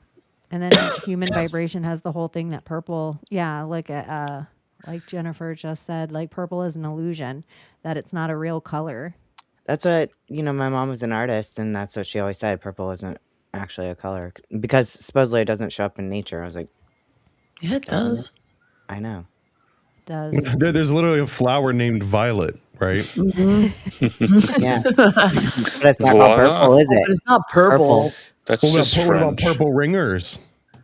There's purple flowers. There's There purple are. eggplant So I was skin. like, There's that doesn't make purple sense to me. carrots. There's purple potatoes.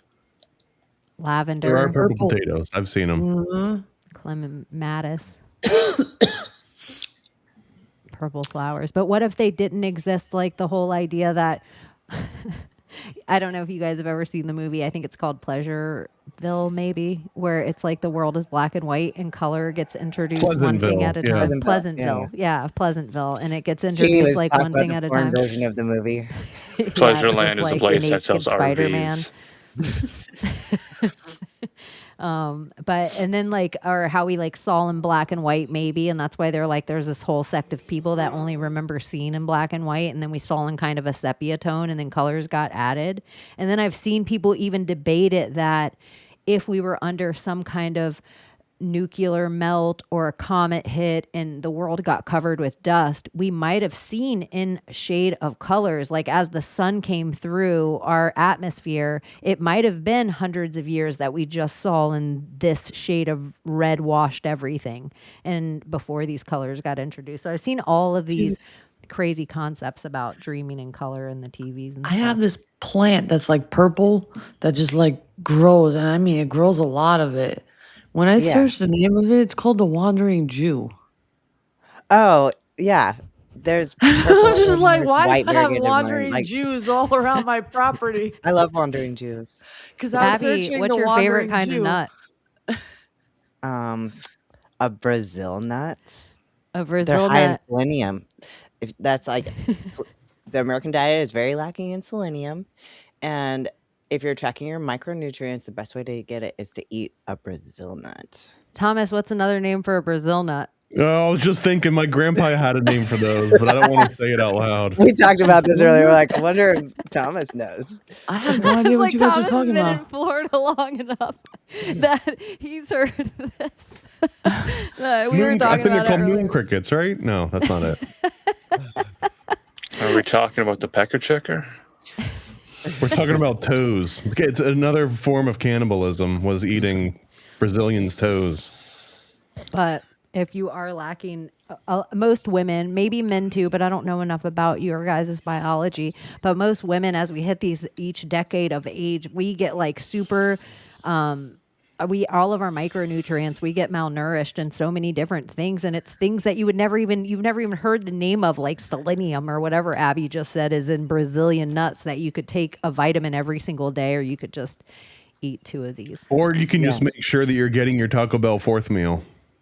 Well, and then you get the lettuce that gives you the freaking parasitic shits. Let's not drag Taco Bell into this.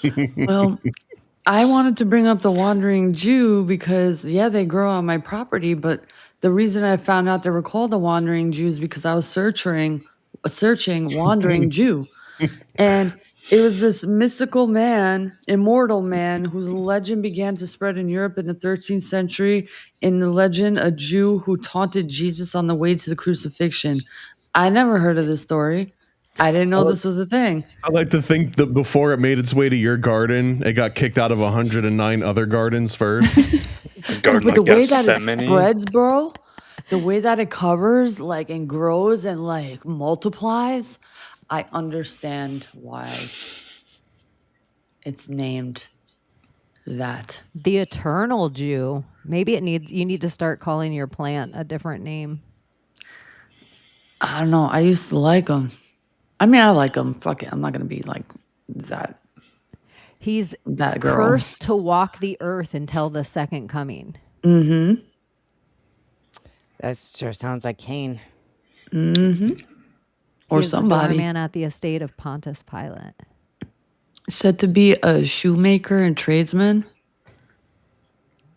Well, good thing if he's wandering. He needs good shoes.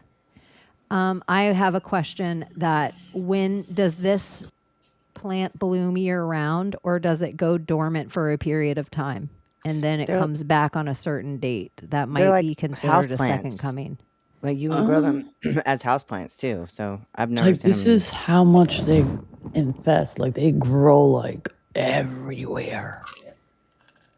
Like everywhere. Some of these pictures though. I'm gonna pull this one up just for. I'm like, whoa! I don't know. It seems like definitely a Jew on a mission. Like that's what I would call this plant, is the Jew on a mission. Because look at this guy, he is coming to vine up your garden. Whoa! Look how they drew him. Is that Shel Silverstein? Well, where the sidewalk ends is where the wandering Jew takes over. Construction never ends. It's a whole season in Minnesota. So you know how the Taylor Farms like lettuce thing was happening with like Taco Bell and everything? Like the other night, like we got a salad kit. I gotta show you guys this video. It's kind of funny. Hold on. Dude, the number one thing that you should avoid are the mixed bag lettuces. Lettuce is the worst. You'd say it's a mixed bag. Okay, wait, Abbie, I'm gonna blow up the whole screen.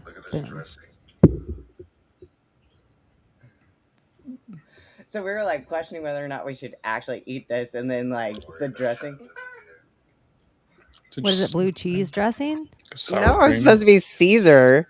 Oh, it was because we were like, okay, well, it's supposed to be it's not supposed to be the romaine lettuce. It's just supposed to be the iceberg. But then we put the dressing. We're like, what the just fuck? throw it away. Yeah, non-edible. Yeah. I don't really want my lettuce shipped in from somewhere. Like, No, I know. I'm like okay growing getting it from my veggie stand, like local. I don't really know what's in your water in Indiana or in India. I'm good with just my local town's lettuce. It seems like whatever water's in it, my body might be already used to.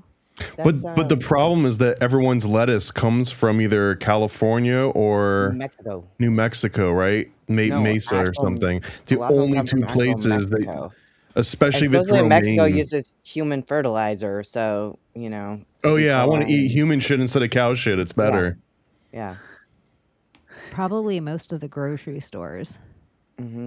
There's a huge. By the way, Florida. There's a huge recall right now through all of Publix.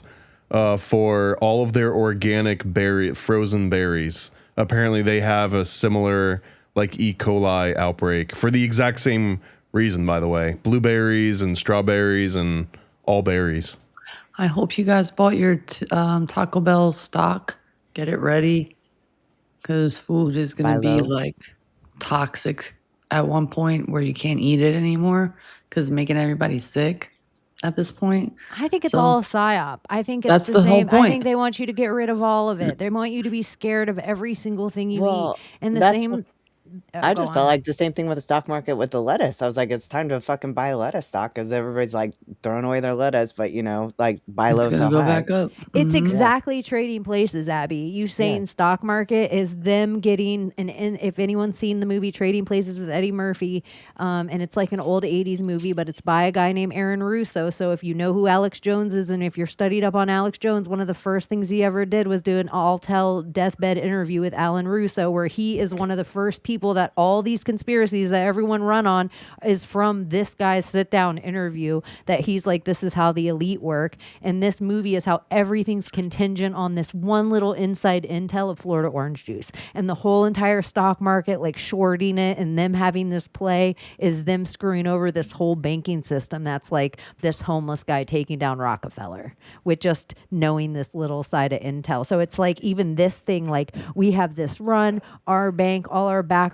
all of our things are all set on this lettuce coming out this summer because everyone's going to be excited. And then somebody just needs to put a shitty news story in literally, and our stock tanks like overnight, and all of our business and all of our shorts are screwed. You know, the longing and shorting of the stocks are screwed, or any other company that they are shorting the stock on purpose. It behooves them to put out bad information.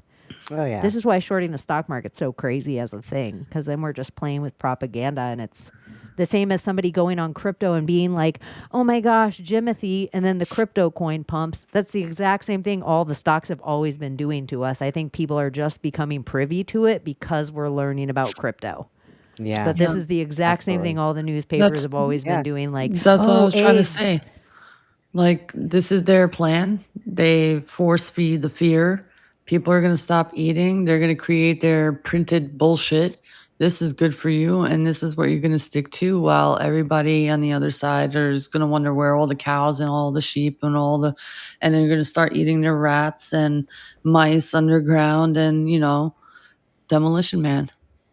Do you think Oh, lettuce is the interesting show. easiest, like if you were a mad scientist, if you were Bill Gates and it was easy for you to put together some brown concoction and convince people it was beef.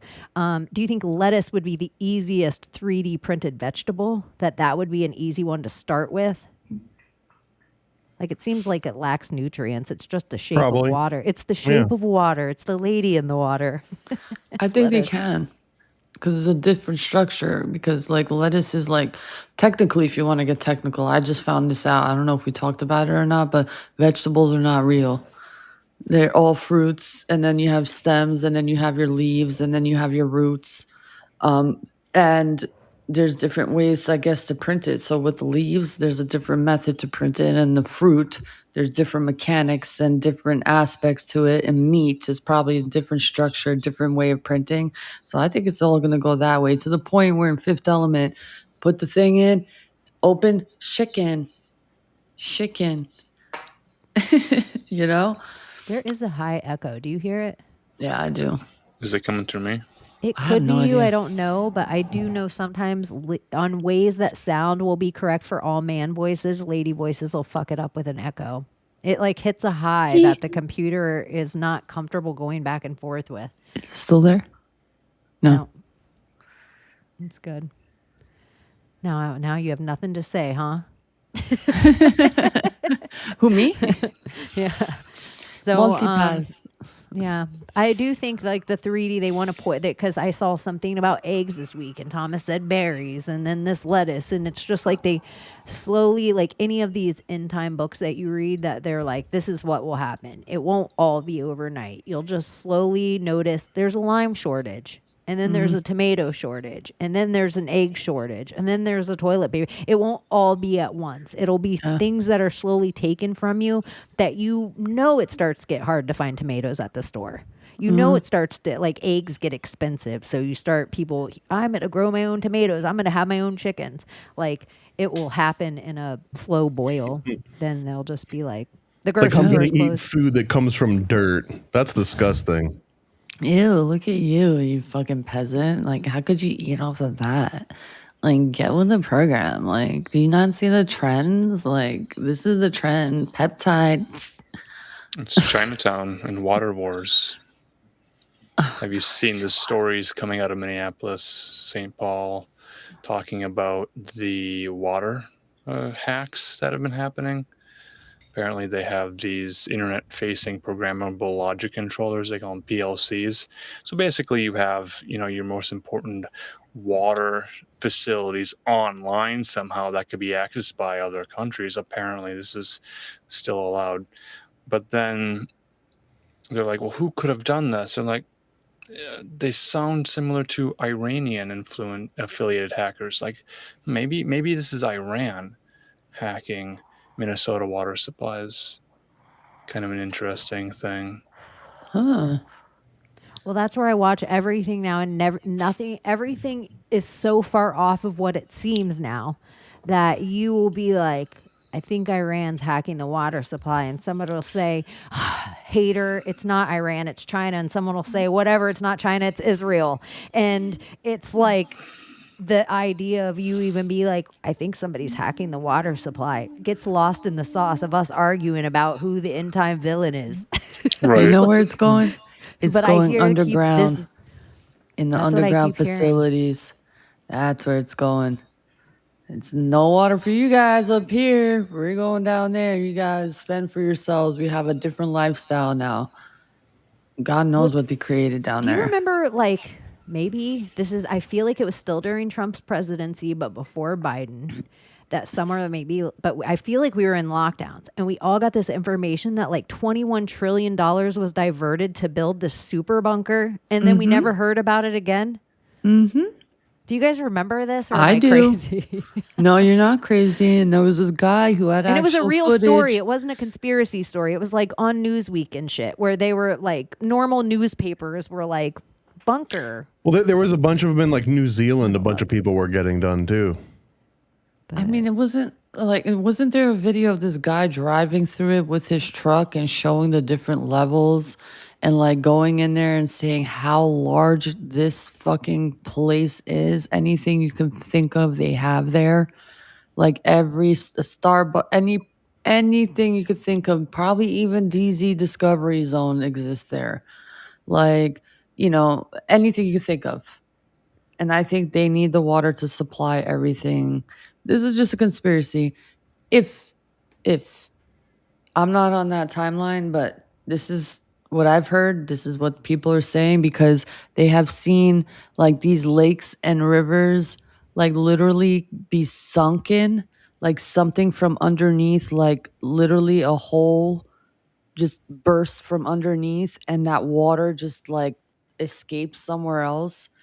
We've talked about this on the show of like how they reroute rivers, how they reroute streams, ponds. We've talked about this before. Lakes, how they created lakes. We've talked about it. Dams, how they control everything with the dam systems. Why? Oh, did that ever come up? I for wonder you guys those are or no? markers. I feel like my Dams. computer's. This app's so glitchy at Restream. Damn it. I need to rate them. I wonder- Actually, like StreamYard's stepping up.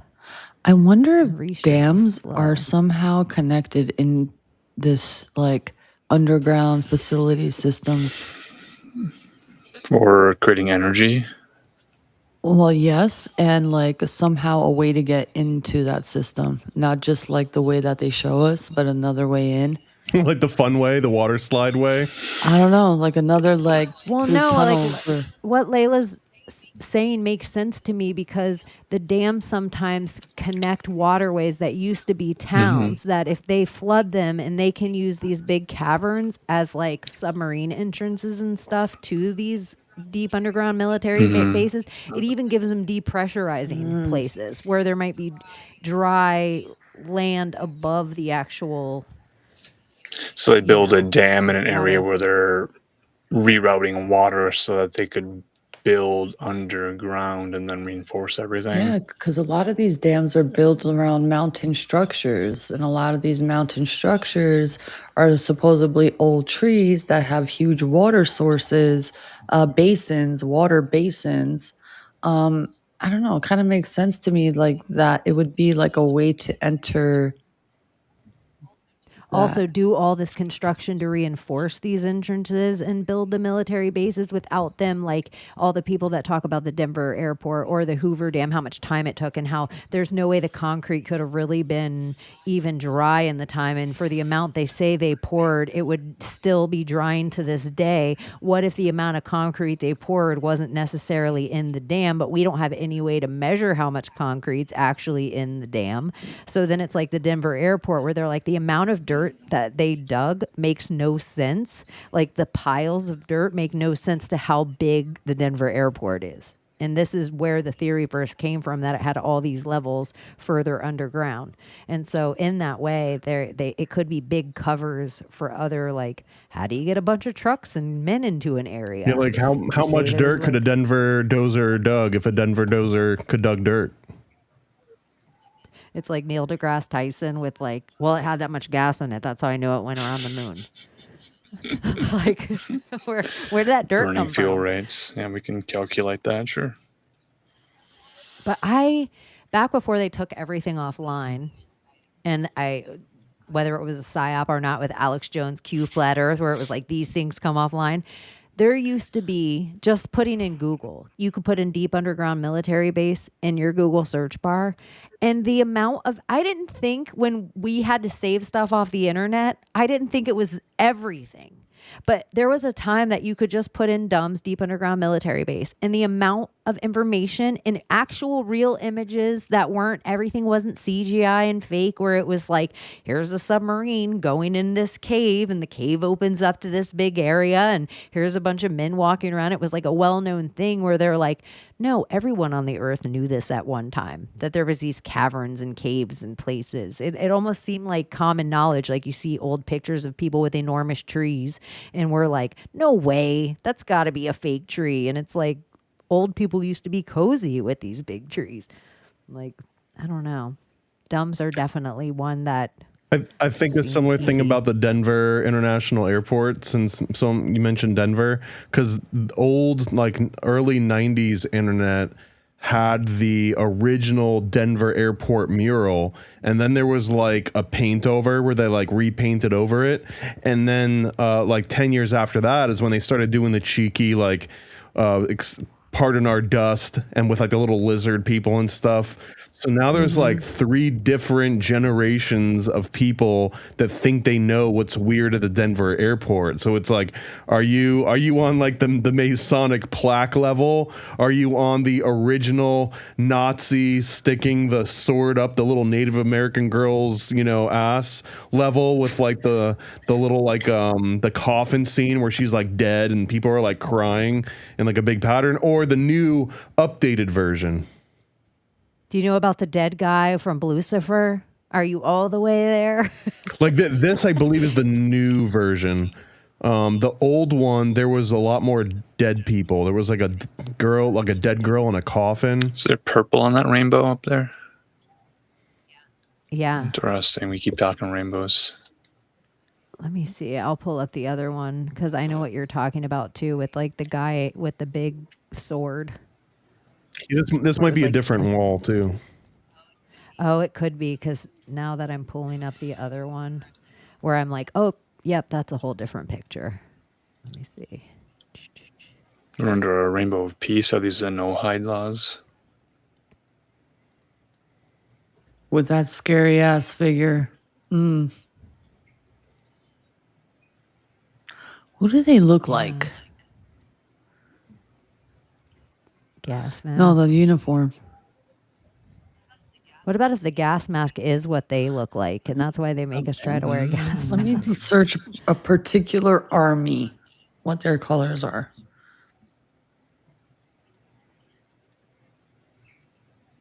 A particular army. The emblem on the hat there might be. I'm sorry.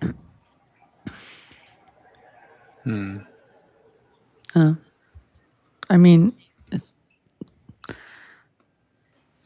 the same olive green, but that's mainly all.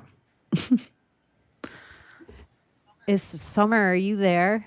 What does that thing look like? She may or may not be there. I was Summer. going to tell her Summer always knows something crazy going on in the world. I was going to be like, Summer, what did we miss this week besides Fauci's diary? What airport was that called again? The Denver? Denver airport. Denver International. Arabian sword. Thank you. I wanted to be racist. Is that the man that's hacking Saudi Minnesota's Arabian water? sword. A locust army. I don't know. I think Minnesota, in my conspiracy, head doesn't get enough Oh, shine it for is apparently how it important is so it is. bizarre. And there's a story now about St. Paul, Democrat mayor. She's a woman. She is Hmong. Her last name is Her, Kaoli Her, who is now under sexual harassment investigation involving police chief Axel Henry because there was a group chat in which she mentions a good wienering that they're having to talk about now. A wienering? Wienering. Yeah, Like okay. like a dickening. Yep. A dick down? Mm-hmm. You know, a little bit of a dick Yeah, down, this Thomas? is St. Paul. I Yeah, heard St. dick Paul. down and my head went, what? A little Charles Dickens. So that's somehow in the Tesseract. Shit. I just think Minnesota, I think the George Floyd, I think the Elon Omar, I think the more we keep finding out about, I just think in the storyboard, it is a more pivotal piece of the puzzle of America than anyone. Everybody's like, LA, New York, let's pay attention to this. But I'm like, I feel like we need Tim Walz. The amount of main characters on the main stage that come out of Minnesota, I'm like, we need to pay attention. We need to keep one Horus eye open on Minnesota. You got to be careful with that wienering because what comes after wienering is usually frazzling. And if you don't like the wienering, you're definitely not going to like the frazzling. You won't like being frazzled. What do you guys think about the conspiracy that Mother Teresa's Dr. Fauci's mom? I mean, they look a lot alike, but how is it possible? They both also believed that you could only get the salvation through suffering. Do you think it's one and the same person and it's a vampire?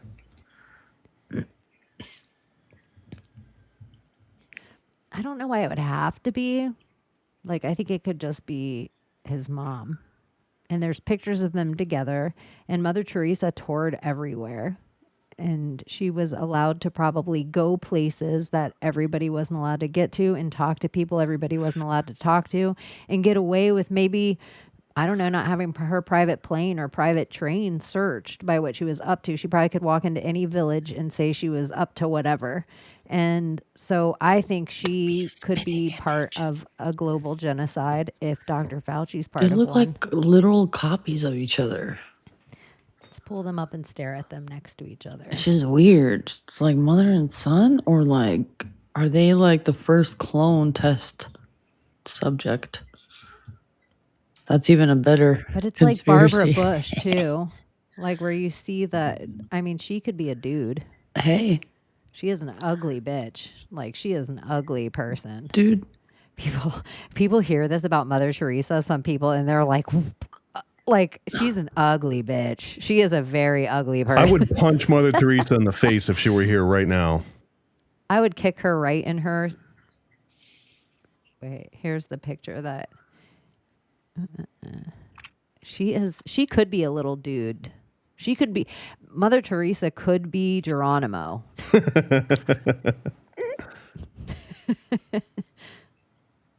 I don't know. It's just wild.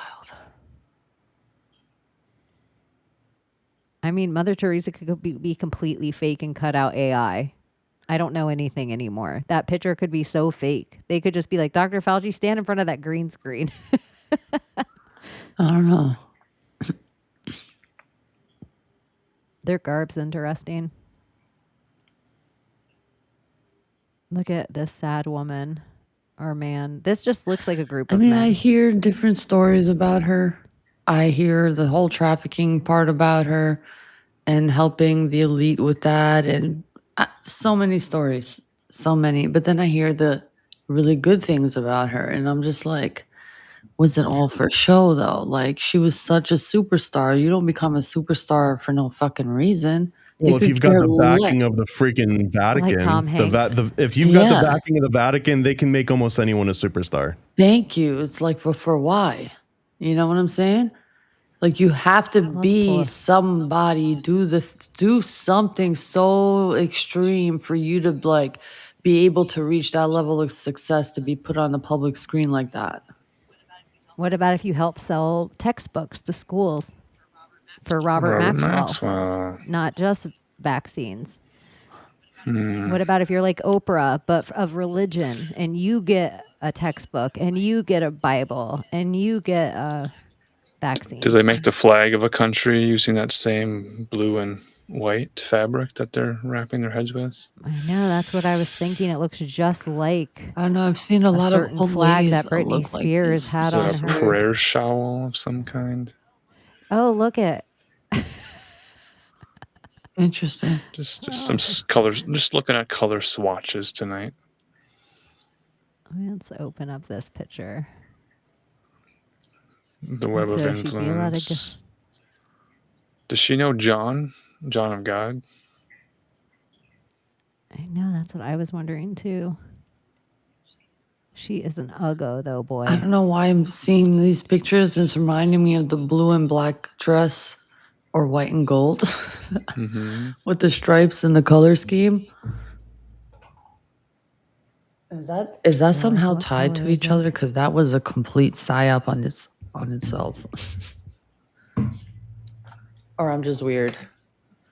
Hello, weirdo. I mean, but it here. also wouldn't be hard for her to be just an angel and Robert Maxwell being like, I want to get my picture with Mother Teresa. How interesting. Alan just sent me something about this whole angel thing in the 90s. What? It's like a breakdown of all these movies that came out in the 90s about angels and angels here on earth and capturing angels. Yeah, What a beautiful sharing. The angel people giving the I don't want to get a spell put on us. Let me turn that What off. language does she speak most often?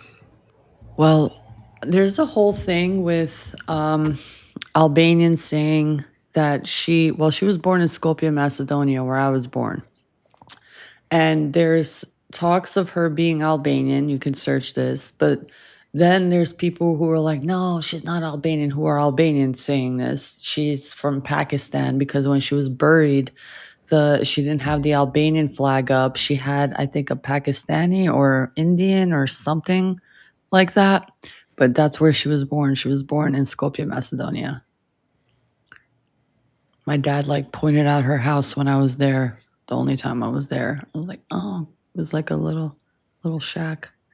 Well, now I like her even less. Oh, why? Because she's from Macedonia. Yeah, I thought she was Italian. Oh no. She's got the nose of an Italian. No, she was born in Macedonia. She's probably Marina Abramovich's mom too. Yeah, no, I don't dislike Macedonia. I just thought that if she was Italian, that at least that she earned the right to have that nose. No, I believe, yeah. There's a whole fucking debate online with all these Albanians overseas about Mother Teresa. Do they want her, or they're like, we don't want her? Like, we're There's not claiming her. split. Oh my God, Albanians are dividing now. So it's Muslim Albanians and Christian and Catholic Albanians. And then I'm like, no offense, you Muslim Albanians don't even want to call yourself Albanian. So you're not Albanian in my eyes. You're more Arab. So I'm going to stick with my people, Albanian. I'm not Arab, so I don't want to tie myself to any of that. You know what I'm saying? What would be the difference, layman, of just Middle Eastern and Arab? Are all Arabs Middle Eastern, but all Middle Easterns aren't Arab? Well, it's weird. It's all bloodline. I know that we all come from a certain place, because Indo-European, some part, I forgot what it's called. Is it Anatolia? Anatolian? Is that I forgot. There's a whole history on it, a whole bloodline on it. Illyrian? Well, before that, before Illyrians, this is the beginning of time, and where the whole Indo-European nation was formed and the people were formed, and it comes from almost you get out of Macedonia and you're going into Turkey in that region, so it's around that area, and I forgot what that area was called, pre everything. So there's that from where we all came from, and then it kind of spread out. And then we're like a mixture with the Vikings and the original Slavs and us. So there's the 3 groups there. And then it's all like mixtures and bloodlines. Very. Shout out to Emily Moyer. Hey, what's up, girl? Legend in Hell the yeah. house. All the good energy to Emily Moyer. Maybe her ears were burning because I think we were talking about her last week. And I think Burning Man said something when I was manoring at the beginning rant.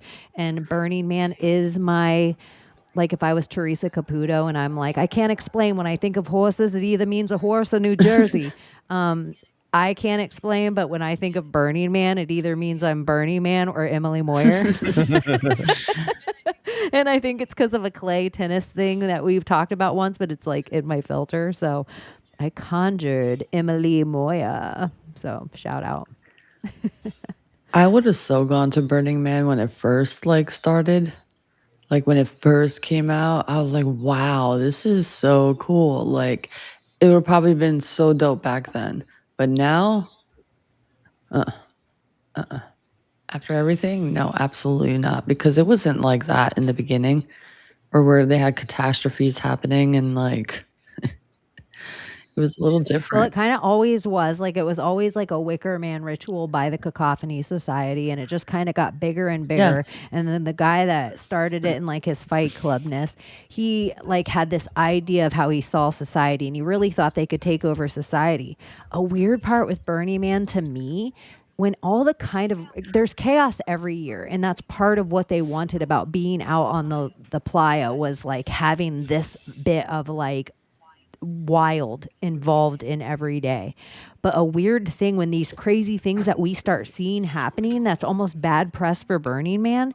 Elon Musk's brother, Kendall, comes into the Burning Man society that it is. And it's all these people that kind of came up around the original guy and the original ethics and the original building of it. And then Kimball Musk comes in and he kind of sits at the board the first time. It's all filmed. And you can see him trying to do a coup d'etat on the Burning Man society. He wants to take it over. And so the year during COVID, there was a time that they're like, we're not going to put it on this year. He kind of pushes for them to do Burning Man without the corporate Burning Man. And the reason the corporate Burning Man's there is they're like, being out on the desert like that, it takes so much planning to do it safely with that many people. And so that's why they're there, because the original guy who did it and all his thing, blah, blah, blah. But you can see all these meetings of Kimball Musk and how he wanted to take it over. And even when they didn't do the burn, so the 1 year, they don't have the real burn out there. The people that are the Burning Man, people that are built the original Burning Man, they go off location because they still do the ritual. They just do it on TV, and it becomes like the first thing people watch in virtual glasses. So all these people get virtual glasses. They do like a solo burn that's off this. Kimball Musk gets a whole bunch of drones to make the Burning Man out of drones and then burn it down digitally in the same spot that they do the Burning Man every year. So it is so crazy. There is a documentary out right now. I wish I remembered where it was. I wanted to say Paramount Plus, and it's on Burning Man. It's a few parts long. They do, for people, especially if they're in like our conspiracy esoteric world, the amount of stuff they give you for you to look into off of it is so interesting. I think it's really well done, and everybody should check it out. But anyways, look at Burning Man, Emily Moyer. But there's something about it, Layla. There's a little bit of anarchy and lack of money thing that, like, I get the wild about the concept. Yeah, like in the beginning, it was cool because they didn't really have to face like a lot of that weather shit like they do now because of all the weather manipulation. It wasn't as harsh then than it is now. So, I mean, that's why I wouldn't go to one now, because I did want to when I was younger. Like, oh my God. It's really similar if you look at the origin of Bohemian Grove, where Bohemian Grove originally was because all of the artists were sick of working for the corporate owners and like doing the front of the buildings and all that. So they would every year they would go into this retreat and they would just make art that they wanted to make, you know, among their friends. And then they ran out of money, and then they had to invite one of their corporate sponsors. in order to fund it so they could do it another year. And the corporate sponsor loved it so much, he went and told all of his other capitalist corporate sponsor buddies, and they basically did the same thing. They did a coup d'etat, and they basically took over. They just bought it. They were like, oh, nice little club you got there. We own the land now. So, like, when will you be leaving and moving all of your little hobo camp stuff so that we can, like, set up a proper camp here? So they can burn an effigy in peace. Or for peace.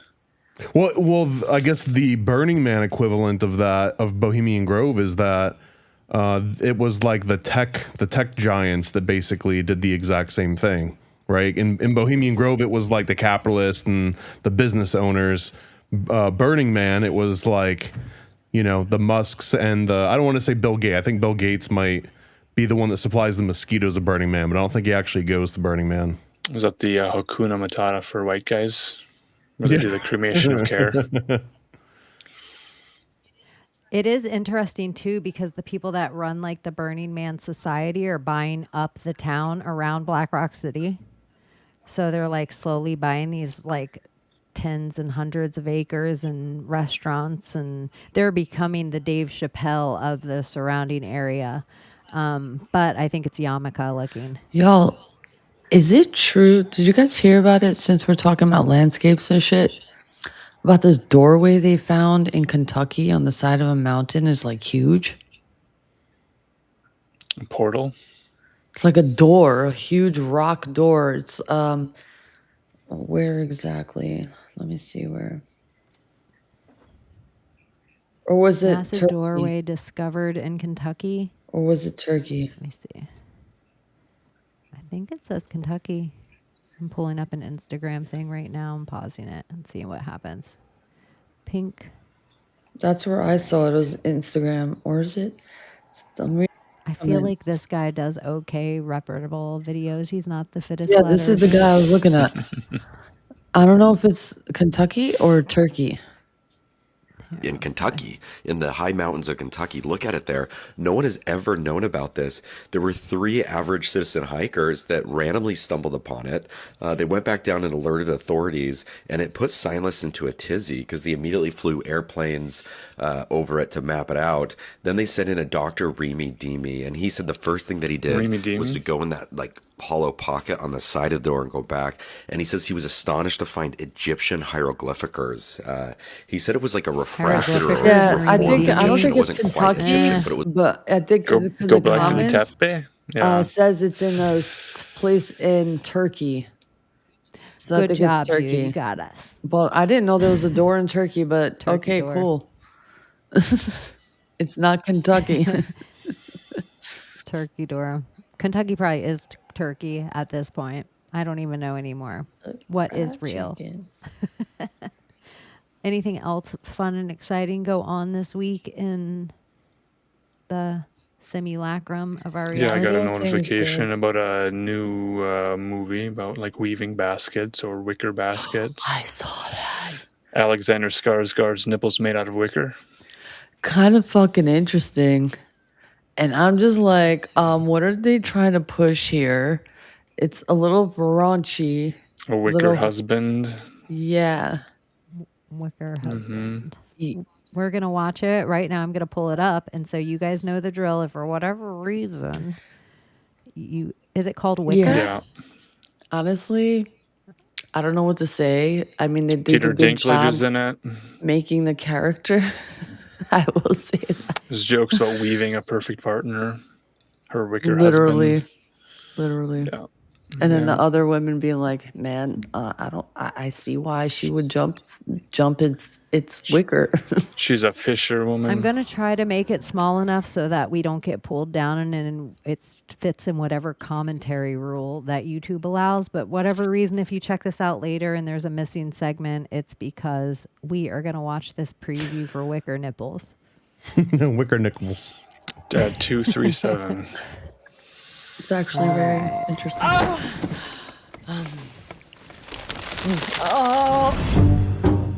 Black bear. Today's catch. Fish. You needn't yell. We can smell you coming. Lick my worm. So then, fisherwoman, you caught yourself a lover yet? Love seems more a burden than a prize. Sorry. Where's my mum? There's absolutely no shame in living out your remaining days alone. I'll marry you.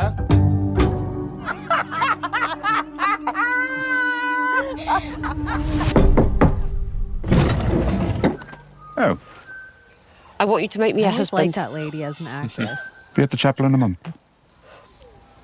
Good. Feels like she's on Black Mirror episodes.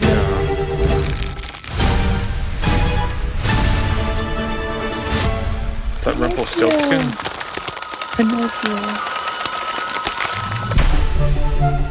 I am here to marry you. What's that? This is my husband. I heard that he's strong as a tree and just as hard. He's Wicker.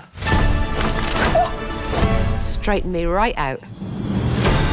You are the reason I live and breathe. It's not natural. Men are not like that. Fuck off. Fuck off. Yeah, fuck off.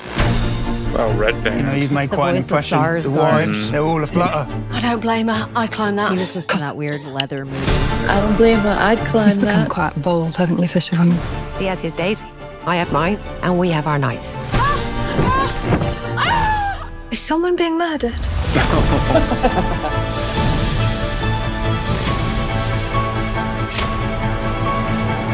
Let's dig in.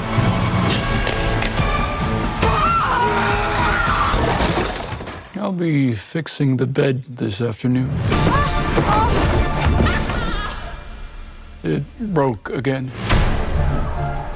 You've got some sort of scheme going with the natural world, haven't you? Mother Nature provides, I merely augment. Oh, it's a Wicca movie, isn't it? Oh, look at them just. I'd selling watch it. Robots for sex. I used to have there was a lot of I'd watch Wickers it. in my high school. Let me look, Matt.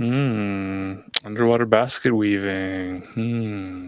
I think that I already know how that's gonna this end. movie, it's just gonna the burn him. same- Yep, a fire. It has to be a Wicker It's, Man. it's like the same It's an movie we've effigy. already seen where it's like a guy that gets like a sex bot in like the future. This is just the female version of that, but it has to happen in like the 1700s, the 1800s for like women to be interested in the Or it same has role. to be natural because the robot's too dirty. Right, but it's so like they're the like, same Wicker, thing. It's the same freaking story. iron would hurt too much. Like, how many materials do you think the writer went through before they settled on Wicker? Or was it always going to be a Wicker burning of a The Wicker first one Man and they just was an wanted a ivy, new yeah. telling? I want to see what it means for real, for real. Cotton Man would just fall to the floor.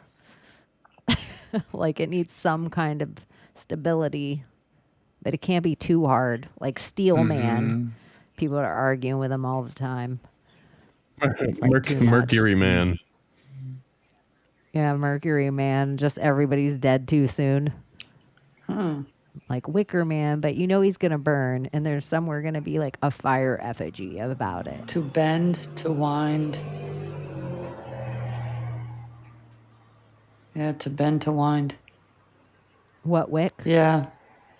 Because it'd be like candle wick. It So it's says made Middle to Swedish burn. vicar, willow branch, Is it a, pro-Germanic, is it a wick. bodice ripper? It's meant to be hot and steamy.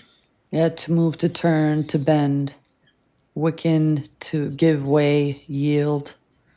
To bend, to wind. The notion is of pliant twigs. Yeah. Oh right, like Wiccan is to bend nature like to your own will. Like a wick in a candle, you know, it's like twirled and bent up, but it's made to burn. So even wicker, it seems like somebody put the wicker chairs from the 90s that like your mom or grandma had, and then it's like, oh, is that some kind of like it's made in this big royal. She got them from like the Cracker Barrel gift shop. Yeah, that's Cracker Barrel Wicker Man. He smells like cinnamon. It's like your grandma in a chair eating cinnamon. Very interesting. I'd watch it just to watch it because I just watched a movie with him, Movies and like that. I did not know what I was getting Skarsgård. into. And he was like a leather biker in Europe, and it was like a dominant. It was like I never seen 50 Shades of Grey, but what I gather that I felt like it was a gay man version of 50 Shades of Grey. What was And the I gay was man not version of that? 50 Shades of Gay. this. Yeah, 50 Shades of Gay with Alex Skarsgård. I don't know. He played like a leather daddy in it. Oh, Pillion? Pillion. That's what it was. And it really wasn't about him being like, okay, he's a gay guy, leather gay guy. And then like his outfits were a bit too much. And then everyone he hung out with was like a gay guy from that one band that had a lead singer that had the shaved head. Scorpions. Was it Scorpions that the guy had the shaved head and he was a gay guy? No, Rob maybe it was a Halford. different band. It was like everybody in this gay group looked like that Kiss. except Alex Skarsgård didn't have a shaved head. And then the one guy, Alex Skarsgård, you're like, even in a gay world, straight world, lesbian, I don't buy that he would be attracted to him. Like, and so then even part of the movie, I was like, I bet the guy who's hooking up with Alex Skarsgård is the director. Or the writer, like he wrote himself into the movie, and he's like, and you know who I see on top of me, but it was just a strange movie about like submissive and dominant. You know which one I like? Secretary. Hands down, one of my favorite like kinky movies. It's similar. This I is fucking similar love to that. That movie. I don't know why I love it. I just do. And if you haven't watched it, watch it. It's good. I'm just on both those people. Neither of them turn me on. Like Maggie Gyllenhaal, and the not cute, like the other. I think Kevin he's really Bacon. cute. What's his The name? one that played in The Secretary, whatever his name is. I forgot his name. He's like an 80s actor, and he's in Yeah. Stargate. I think he's so cute. Not into him. I can't think of him. Someone will name it or not. What else has happened in the world? What else? I feel like everyone's filled James in. Spader. James who was Spader. in Yeah, Stargate, and we just saw that they discovered a Stargate in maybe Kentucky or maybe Turkey. Turkey. Yeah. And Dr. Lemmy Lammy squeezed in on the side.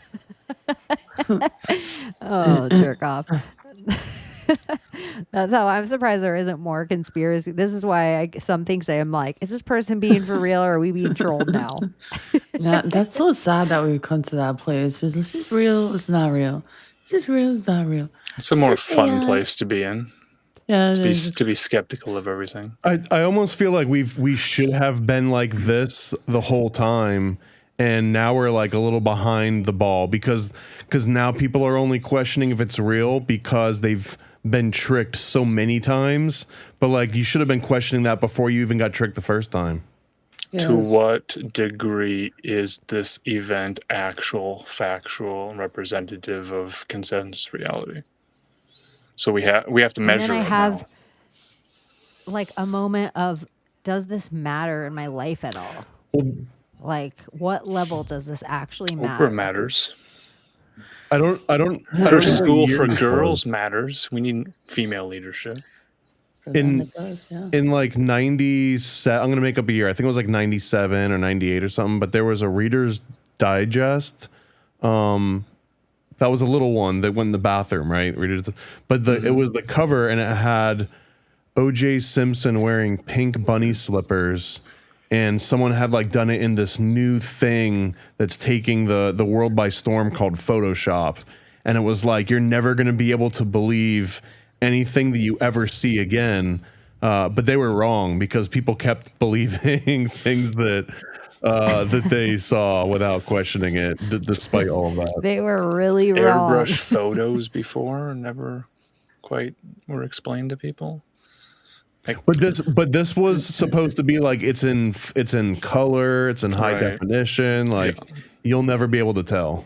And now Adobe might be done. People have turned against them. They've gone to software as a service, and they had a post on Threads asking, what change would you make or something. Everybody basically said, we want to pay for it once and own it forever. Like, we used to. They took that post down because there was such backlash from people who are just tired of all of Adobe's products. They were once great. They used to create the portable document format Acrobat Reader for, I won't even say the word because now it's altered its meaning entirely. So there's not a whole lot going well for Adobe, but it seems like the cycles are shifting. Things are ending. New things are. Seeds have been planted in the past that are now starting to bloom for new companies, new projects, new world leaders. Well, Candace Owens taking over Oprah type of a thing. Dude, because this is what I'm obsessed with, and you're gonna laugh when I pull it up right now, because it's making me, two things are making me crazy right now. One, when I do any old research of Oprah Winfrey, every single picture I come across, my eyes now are like, this is not real. Like, this is just a head put on a body. Like, I never saw it before, but it was like the entirety of Oprah's whole magazine existence. But then I also started to stare at it, and I'm like, this is Oprah's child. Like, Candace Owens is Oprah's child, and I can't get it out of my head of looking at these old pictures of Oprah. And at first I'm like, Chaney, you're being racist. All black people don't look alike. But then I'm like, no, young Oprah really looks like Candace Owens. And so I want you guys to, like, maybe not, you guys can be like, Chaney, no way. But I'm just like, some of the Oprah pictures of like her nose, how far apart her eyes are set. Like, she just looks so different than the Oprah we know now to be a person. I mean, that makes sense because she was in what movie? The Color Purple, and purple's not even a real color. I want to scroll these because some of these pictures, I'm just like, what? Like, I don't even believe that this person is the same person all the way through. It's crazy to me. Dude, I feel like they keep replacing people over and over and over again or something. Like when you TV Well, she's guide, always look at been that she's TV always guide. been retouched and styled and posed in certain ways. So you believe it's Oprah. It's Oprah, a signature look. Like, it just becomes this, I don't even know. It's so crazy. Like, are any of them her real body? Maybe this is the real Oprah. Like this person. The one in the wicker chair is different body. The head is just pasted onto it. That looks like. I mean, where's the neck? Dude. What is the shadow on the face? So crazy. Well, my brain is like having an ADHD moment, but it's like tying all this because I'm like, maybe there's many versions of these people and they keep replacing them over and over again. And it's like in the OA, they show, I guess in the second season, like how they can kind of like grow a human by taking, remember that part of the human that In goes out vitro of the ear? fertilization, you'd have like Oprah's eggs and But who's the I was- father? Yeah, but it Oprah's also marriage. brought me to like the vegetable lamb of Tartary and how like sheep were grown off of like branches, almost like the idea of cotton, apparently. Dude, it's a real fucking thing. If you just search it on Google. No, I was just meaning Oprah's body in this. Like, just they've just taken a ton of pictures of her, just her fucking head. Did they ever have a cover of her smoking crack? No, but she talks about it. Like, look at that, you guys. That isn't even that head cannot be supported by that neck and body. Yeah, she's a weird one. I'm sorry for making you guys obsessed. Oh, look at what is they're even showing Rosie us. O'Donnell. Look at this. Oprah to Oprah. Oprah working out to stepping out. They're even telling us like she's Oprah's a clone. stunner. Look at that. That does not even look like the same person. That definitely looks like they're Rosie growing O'Donnell, though. them. I think they're growing these things. That's the real Rosie. There's all these Nashville connections with like Oprah and Candace. I went down, I was like, don't go down this rabbit hole. You're going to waste your time. What if they can, dude? But then I found all these connections and I'm like, oh, the number Oprah and 7. Gail, Oprah and a dog. Oh my gosh. Yeah. Like, look at how long ago we saw Oprah engaged to Stedman. That was not real, you guys. That was a lavender relationship. And then look at, she's like, I'm going to get my best girl, her own shtick. Gail King. Come on. That's my Kang, Gil Kang. What? Look at this is Oprah. Oprah's a girl. Young Oprah. Oprah. Okay. Orpah. Look at that. How's that even? The biblical Orpah. That's color. I swore I'd never let Harpo hit me. You might pronounce it Sorry. opera, or it's Harpo in reverse. That's the Marx brother.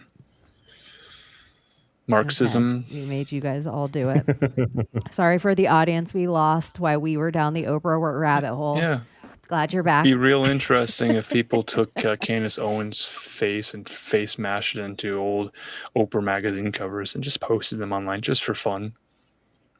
And instead of Oprah, it could just say Owens. Like you could keep the O. It's not far off. I think it's good for tagging. And then it could be like, did he army crawl next week on Owens? Like the same way of like. New diet fad, eating Charlie Kirk. Dude, I am kind of glad for the Kirk and Hard. Candor and knowledge a little bit of, if you guys don't know about like Owen Benjamin being like, I think they ate Charlie Kirk. He said it in jest a little bit ago, and then he kind of doubled down and was like, well, I mean, if you were to kind of ask me if I think they didn't eat Charlie Kirk, I can't. And he kind of like went with all the thing. What is that? Kirkin Hard Kirkin. or Charlie Kirkin? That's almost a Charlie Kirk and Jerkin. If you make Church's company. chicken. But yeah, it does seem like they're weird ritualistic stuff that they'd be up to. Lots of That people it wouldn't remembering Ellen surprise Page admitted she wore boys' underwear early on in her career. In Jane magazine, Odyssey was released.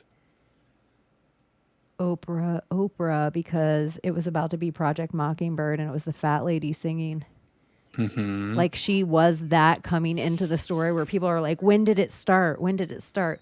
Whenever Oprah got on air. And I would say she has all these Nashville connections, which esoterically and whatever, I could also link to Candace Owens, but she also is big Chicago, where that's where you look at this whole, I mean, if you were to say Hillary Clinton was winning the election until Oprah put the sword on Obama's shoulders, or, you know, like Oprah was the powerhouse. She was probably the most powerful voice in America at one time. Like if it was her favorite thing, your company might completely sell out to such a point that it can't even get a factory to make enough of whatever it is you made if Oprah likes it. So it does seem like she would, if I had to say there was like 5 key factors in the America we know now in the Mockingbird of it all, I would definitely say Oprah is one of those people. So maybe date-wise on the day she first aired and everything, there probably is a huge ritual attached to it. Gail King ritual. Anything else, you guys? You have anything fun going on this weeky? Anything to plug this August weekend? 1st. Oh, Rabbit. Loaf mess. We're 2 minutes from everybody hitting the time zone, even if you're West Coast. So happy first. It's the first of the month. Wake up, get up. Llama Day. Maybe that's a big day for large language models, LLMs. We'll see. The AIs are at war with each other, or helping each I think other. they're the ones hacking the water supply.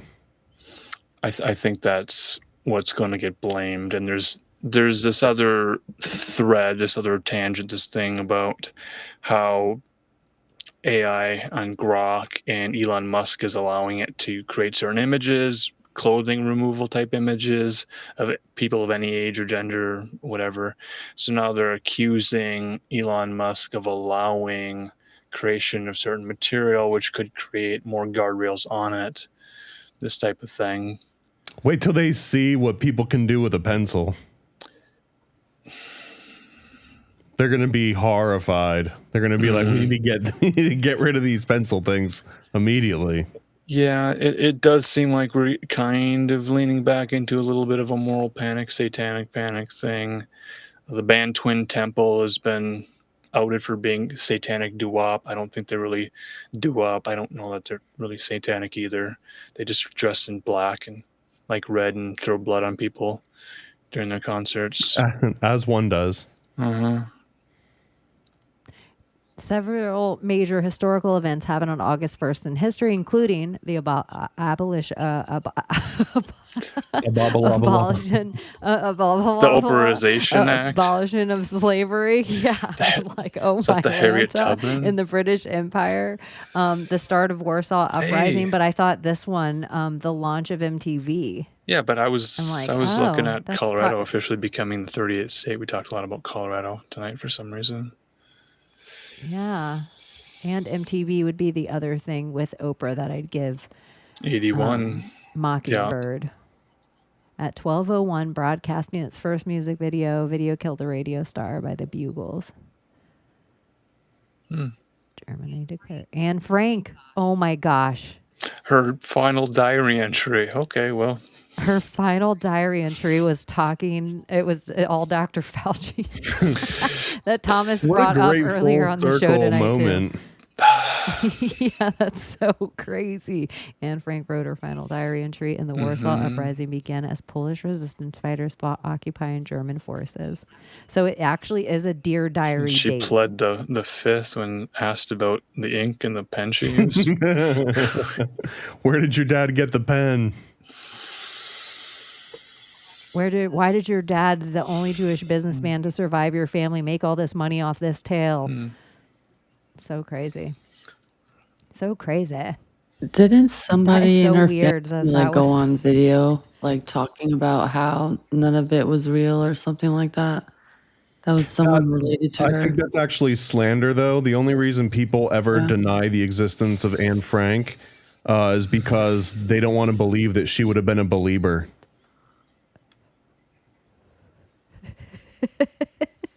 Believer in what? A believer. Do you think like a Justin Belieber? I think Justin Bieber. God, I didn't hear that. I think Justin Bieber is still collaborating with Marilyn Manson. I think they're still doing prayer meetings. I'm so with I don't know, Kanye. his new thing is just a guitar in your Layla. undies. Yeah, I was gonna. Lolly B said Nashville's a hub, and that they are gonna get information to us about other fun Nashville stuff because they have like the Batman building there, and there was the explosion that happened, like the false flag. But an interesting thing, they're one of the places with the glass pyramid because I think they have the Bass Pro Shop there. But I've been seeing that people are saying the glass pyramids are the ones with the crystal skulls in them. like the Louvre. And that's kind of daunting me because I'm not really a crystal skulls person. I'm not hip to that conspiracy as much, except for it being like It's the Indiana Dan Jones. Brownification of all conspiracy thriller novels. Holy Blood, Holy Grail. Tom Hanks, of course, had to take over that series. We're seeing the rising up of the new guard of the kind of the new Hollywood, the new actors. A lot of deaths were getting reported. A lot of deaths of people that we grew up watching. So that will continue to increase. And then, the Fauci thing is how many years later? Are we 6 years later into this? Yeah. And LeBron to the 7-6 or 6-7. 6-7. 7-6. LeBron doing this. I just have this theory that 2027 is China's fire goat year.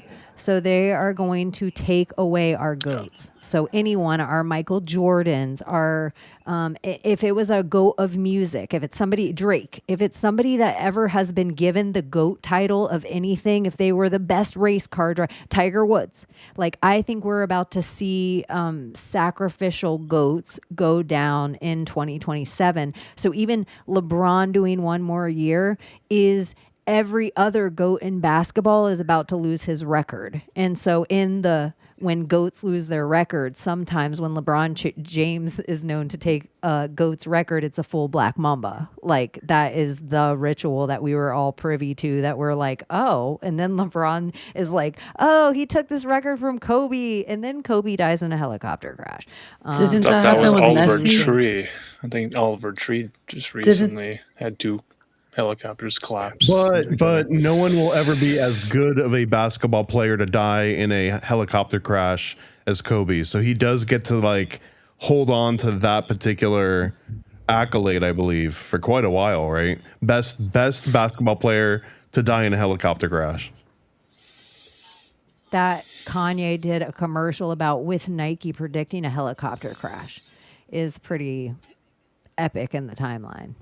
It's pretty out there. As far as I have this whole big theory that Kobe was maybe a decent guy, but when the rape allegation happened in, again, Colorado, because since they're on the timeline tonight, when the rape allegation happened in Colorado, that's when he was from that moment you rape forward. one fan and it's all anyone ever wants to talk about. No, because the allegations all get dropped. And so I think that is the Dave Chappelle moment of you can do this or you can lose everything. You can literally play ball with us and we're going to make all this go away and everyone will forget about it and you can still be one of the greatest of all time, one of the GOATs. Or you can try to fight these allegations and you're going to be a statistic of another black dude that did this. So you can decide in this moment or you can play ball with us from here on out. And that's kind of what I think they're up to. We can make the wienering go away. Yeah. Make it all disappear. And then it's settled out of court. And no one remembers however long from now. Every once in a while, your name will get brought up. But overall, we'll make more bots argue it on the internet that you're the GOAT. This just sounds like wienering extortion. Yeah. Anthony Wienering. He's one of the best debaters. Everyone says he's a master debater. No one debates better than Anthony Weiner. They say it's hard to beat Anthony Weiner in a debate. For real, I'm not even kidding. I'm being like serious. Yeah, he's like one of the best people to. You can try as hard as you can, but you'll never beat the wiener. He was too good. It was too hard. You had to come hard to beat the wiener. Slippery little bastard, isn't he? It probably doesn't even exist. What are y'all talking about? All right, we are probably Can leave you with a joke. I sent you a joke. Where do rainbows go when they are bad? Prism. It's a light sentence. That's actually that's actually cute. You can tell that tomorrow to somebody. Layla. Too. They'll like I'll tell it to one of my customers. Do you guys have anything to plug this week? I've got anything a few plugs. Fun you're doing? I've got first. Chaos Twin is like right about to launch, imminent. I'm just getting the page set up for Sam to approve, and then we're going to launch Chaos Twins. So you can go to chaostwins.com and sign up to be notified when it actually drops. We're going to use the Indiegogo platform like we did for issue 1. The first one sold like close to 1,000 copies, so we're hoping to get at least that much or more for a bunch of newcomers. Also, the Bohemian Grove, I think, is next weekend. So next, I don't know. I'll try to make it next Friday, but it'll be a busy week getting prepared for that. But the Bohemian Grove is coming up, and then I guess related to that is I got my new playset, the first new playset I've done in a minute. I don't know if I've got the right lighting to show it off, but it's the blow you up. The Bigfoot podcast playset. So this is the newest little Paranoid American playset that I put together. You can see he's got like a little microphone and a laptop, and Nice. he's chilling with his mushrooms in the forest. That's dope. Cute. I think I need to get one for my Lego collection. Oh my gosh, I have to. No, I'm not even gonna I'm bring it up. I building still have Legos, Legos yo. to send you guys. I have an I addiction. have It's- Legos to give you guys so bad. I have everybody's address. I have no excuses, Kristen. I have no excuses. I have everybody's Legos to send them, including donuts. So, anyways, I just want to say it again. I still have not done that, but it is on my things to do. But I really want to make it to Bohemian Grove. Life happens, and somebody dear to me, I have to go to a funeral, like for out of town, so be arranged for everyone, so it's on a date, and so I might not be able to make it, but I am gonna try. Because I've learned it's good to do at appearances. You never say you're not going, or you never say you're getting off air. You just leave. So I am going to try to still make it to Bohemian Grove, but right now it is tentative. But you should definitely go and hang out regardless, because Thomas will 100% be there. And so will Donut, right? I hope so. I think so. I'm going to find out in the next couple days to see if he's coming or not. Yeah, but they always, I think, the Nifil and Death Squad puts on such a good, entertaining show, and their audience is good dudes. Like, they're cool to hang out with. And I guess Owen Benjamin's going to be there now. They didn't have him as a headliner when they first were putting this together. This just developed, I think, over the last month or so. So now he's going to be there, which is a pretty big draw because I don't think he does many shows. No, I think he only leaves I think the last time he left was only for this show last year. So that he left the Beartaria. But I also think that Toad might be there, and they do a cute duet with their little ukulele and piano. Like, they'll do some kind of, who knows? I don't know. There's always like a couple fun things going on. And I've been watching, and Matt was like, they were wondering if you were going to come back, if you had a good time with Matt. And I was like, Thomas likes hanging out with Matt doing Bible study. we're right now we're reading, well, he's already read it a million times, but we're doing Genesis next. So we're going to go and we're going to talk about the Nephilim and the tent. The tent is like one of my favorite things. And everything, all the weird stuff that happens. Does he get into the Greek, like terminology or understanding, like the Greek translation of it, or no? Do you guys get into that? I guess we'll see. The last time that we met up, we talked. He gave me this book from a sort of fire brimstone Protestant guy. I mentioned the name of it, and Marcus was like, "Oh, I know that." What was it, like Dave Hunt or something like that? And it was called the Whore of Babylon. But anyways, we talked about that last time, but it wasn't about like specific scripture. It was about this guy's take on how the Vatican is represented in the Book of Revelation. But now we're actually talking Bible, like down to the verses. And what about the tent, real quick? Like, what's a little preview of that? It's just a tiny little line that basically says that Ham, one of Noah's sons, Ham, walked into his tent and saw his father naked and drunk. That like Noah got drunk, which is actually a really interesting theme, by the way, that the world floods and then dad gets drunk. That's like constantly, it's in many, many different stories of this Diluvian tale, but like Noah gets drunk, goes into his tent. Ham goes into the tent, sees Noah naked, goes and gets his brothers, and he's like, "Hey, come check this out. Dad's naked." And they're like, "What are you talking about?" And they go into the tent backwards, and then they like basically cover their dad. And because Ham not only saw Noah naked, but like was, I guess, ridiculing him and went and tried to get an audience, then he gets his own curse. There's the curse of Cain and there's the curse of Ham. And I believe that it's like all of his descendants are going to be cursed too. But there's so many interpretations, like seeing someone in their nakedness. Apparently there's some old translations that means that he banged Noah's wife, which would have been his mom. So like Ham banged his mom and that's why it was bad. Or that he banged Noah, that seeing him in his nakedness was like knew him biblically. My favorite version is that Ham went into the tent and saw Noah doing magic, and that seeing someone doing magic or talking directly with God would have been a version of seeing them in their nakedness. Fully. But either way, it's one of my favorite little like nitpicky parts of the entire Genesis. Do you guys read it, or do you guys just interpret it? I mean, and, like, we've get read your it Bible out? independently, but we're just gonna be talking about the highlights, I think, and like just interesting little tangents and stuff. Hearing you describe it in all those ways, it just was reminded, like reading about Aleister Crowley with his like recorder servant pack mule, that like all his stories.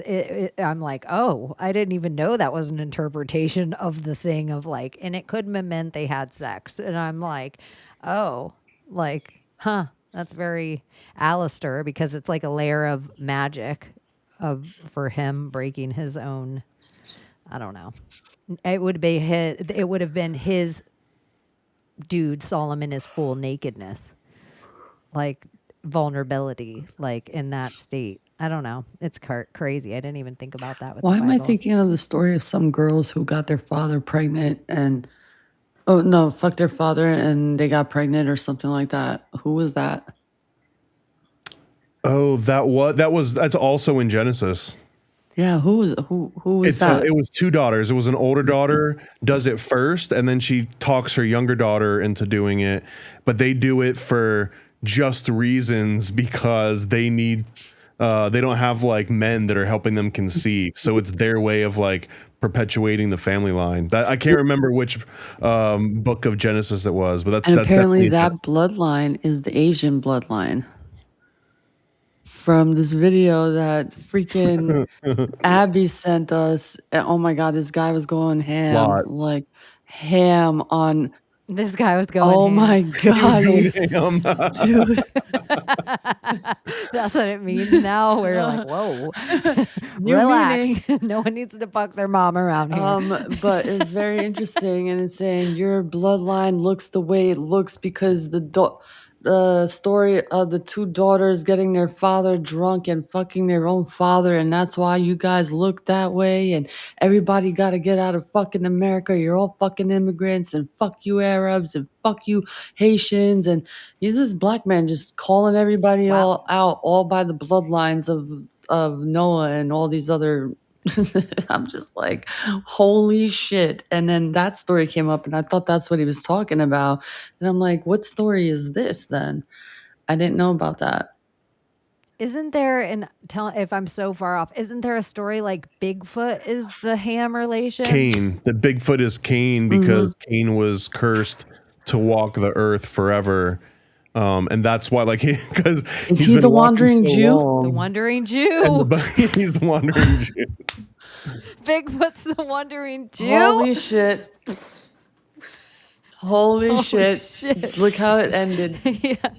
This is too much fun. It's because it's 8-1. He's the wandering Jew. Holy shit. That'll be what you have to ask Matt. Is he the wandering The Jew? cave paintings they Dolphins? find, those hieroglyphics that they found behind the door, those were the diaries of He Bigfoot. seemed like a hairy picture that Chaney pulled up of the wandering Jew. He seemed like a hairy fella. Long hair. Or hairy Bigfoot Mary. was here and there and everywhere. Well, that's the other Bigfoot is also in Genesis, which is Esau. We look and it's like foot interpretation is nose. Sorry, too far. Too far. I'm going to post this map. This guy talking about the bloodlines, and I think it'll work well with what you guys are researching because it's all tied to the numbers and the letters that correlate with what tribe of the 12 tribes that all these people spread out into the world. And it's a really fascinating video. I think I sent it to Chaney and Abbie because when we send it in the group chat to all three, we can't send the video over a minute long. So I'm going to post it and I'll just tag you in it. And I think it'll be useful. Definitely. Yeah, it's actually really great. It's like really distinct. Like you can fully see it and it correlate with the Bible and what it says. And why people look the way they look, apparently. Which is interesting. I've seen those too. I've seen of like these could be the bloodlines and these could be I'm interested by those. Anything going on? Alan Marcus, where are you at this week? Tuesday nights, alanmarcus.com. Check it out. So you can go Tuesday days and you can hang out with Donut and Paranoid American. And then Tuesday night, you can go to alanmarcus.com and you can find Alan Marcus on Tuesday. So look at that's like your whole Tuesday. Fool. It's the day of the uncles. Day of the unks. It's see unks next Tuesday. What about you, Layla? Anything you want to plug this week? I'm studying to get my real estate license. Yay. So you can drive houses? Well, I was offered a job with Hilton, and in order for me to do my job, I need the license. So I want to get the license before I'm pressured, and I want to do it on my own time frame, because when I'm pressured, I can't study correctly. So I'm doing it in my own rhythm and flow, and pass it, and then I'll give them a call, and I'll be plugged in. So I want to get out of this field that I'm in. I don't want to bartend. Service. Yeah. New trade, new tool Yeah, in the I want to wear a belt. suit. I want to look cute. You know, I want to travel. I want to do fun things. Get your nails yeah. did. You know. Yeah, it is when you are in the service industry. It is hard on your body, hands, like that kind of stuff. You're like, I'm just putting my hair up and I want to look just nice enough to not feel dead.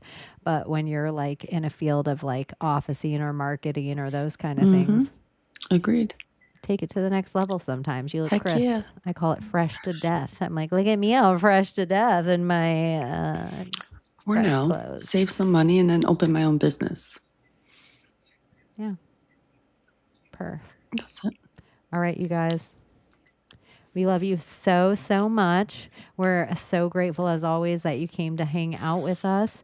And make sure you turn it down a tad so Juliette Lewis doesn't come in too hot for your August 1st.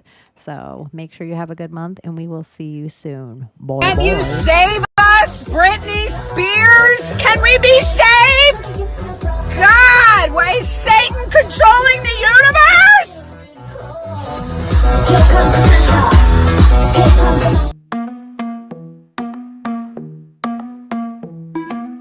The world we used to think we knew is constantly exposing who our possibilities come true. So what we do is call out to the good guys, witches, widows, MAGA, mystics, entertaining cunnilinguist good guys. The forum of the quorum needs a secretive society to advance our philosophies intentionally, magically good guys. Conspiracy, sex, cults, Jamaicans, it's okay to change your thinking. Good guys, good guys, good guys, good guys. The world we used to think we knew is constantly exposing woo. Our possibilities come true. So what we do is call out to the good guys, witches, widows, MAGA, mystics, entertaining cunnilinguist good guys. The forum of the quorum needs a secretive society to advance our philosophies intentionally, magically good guys. Conspiracy, sex, cults, Jamaicans, it's okay to change your thinking. Good guys, good guys, good guys, good guys.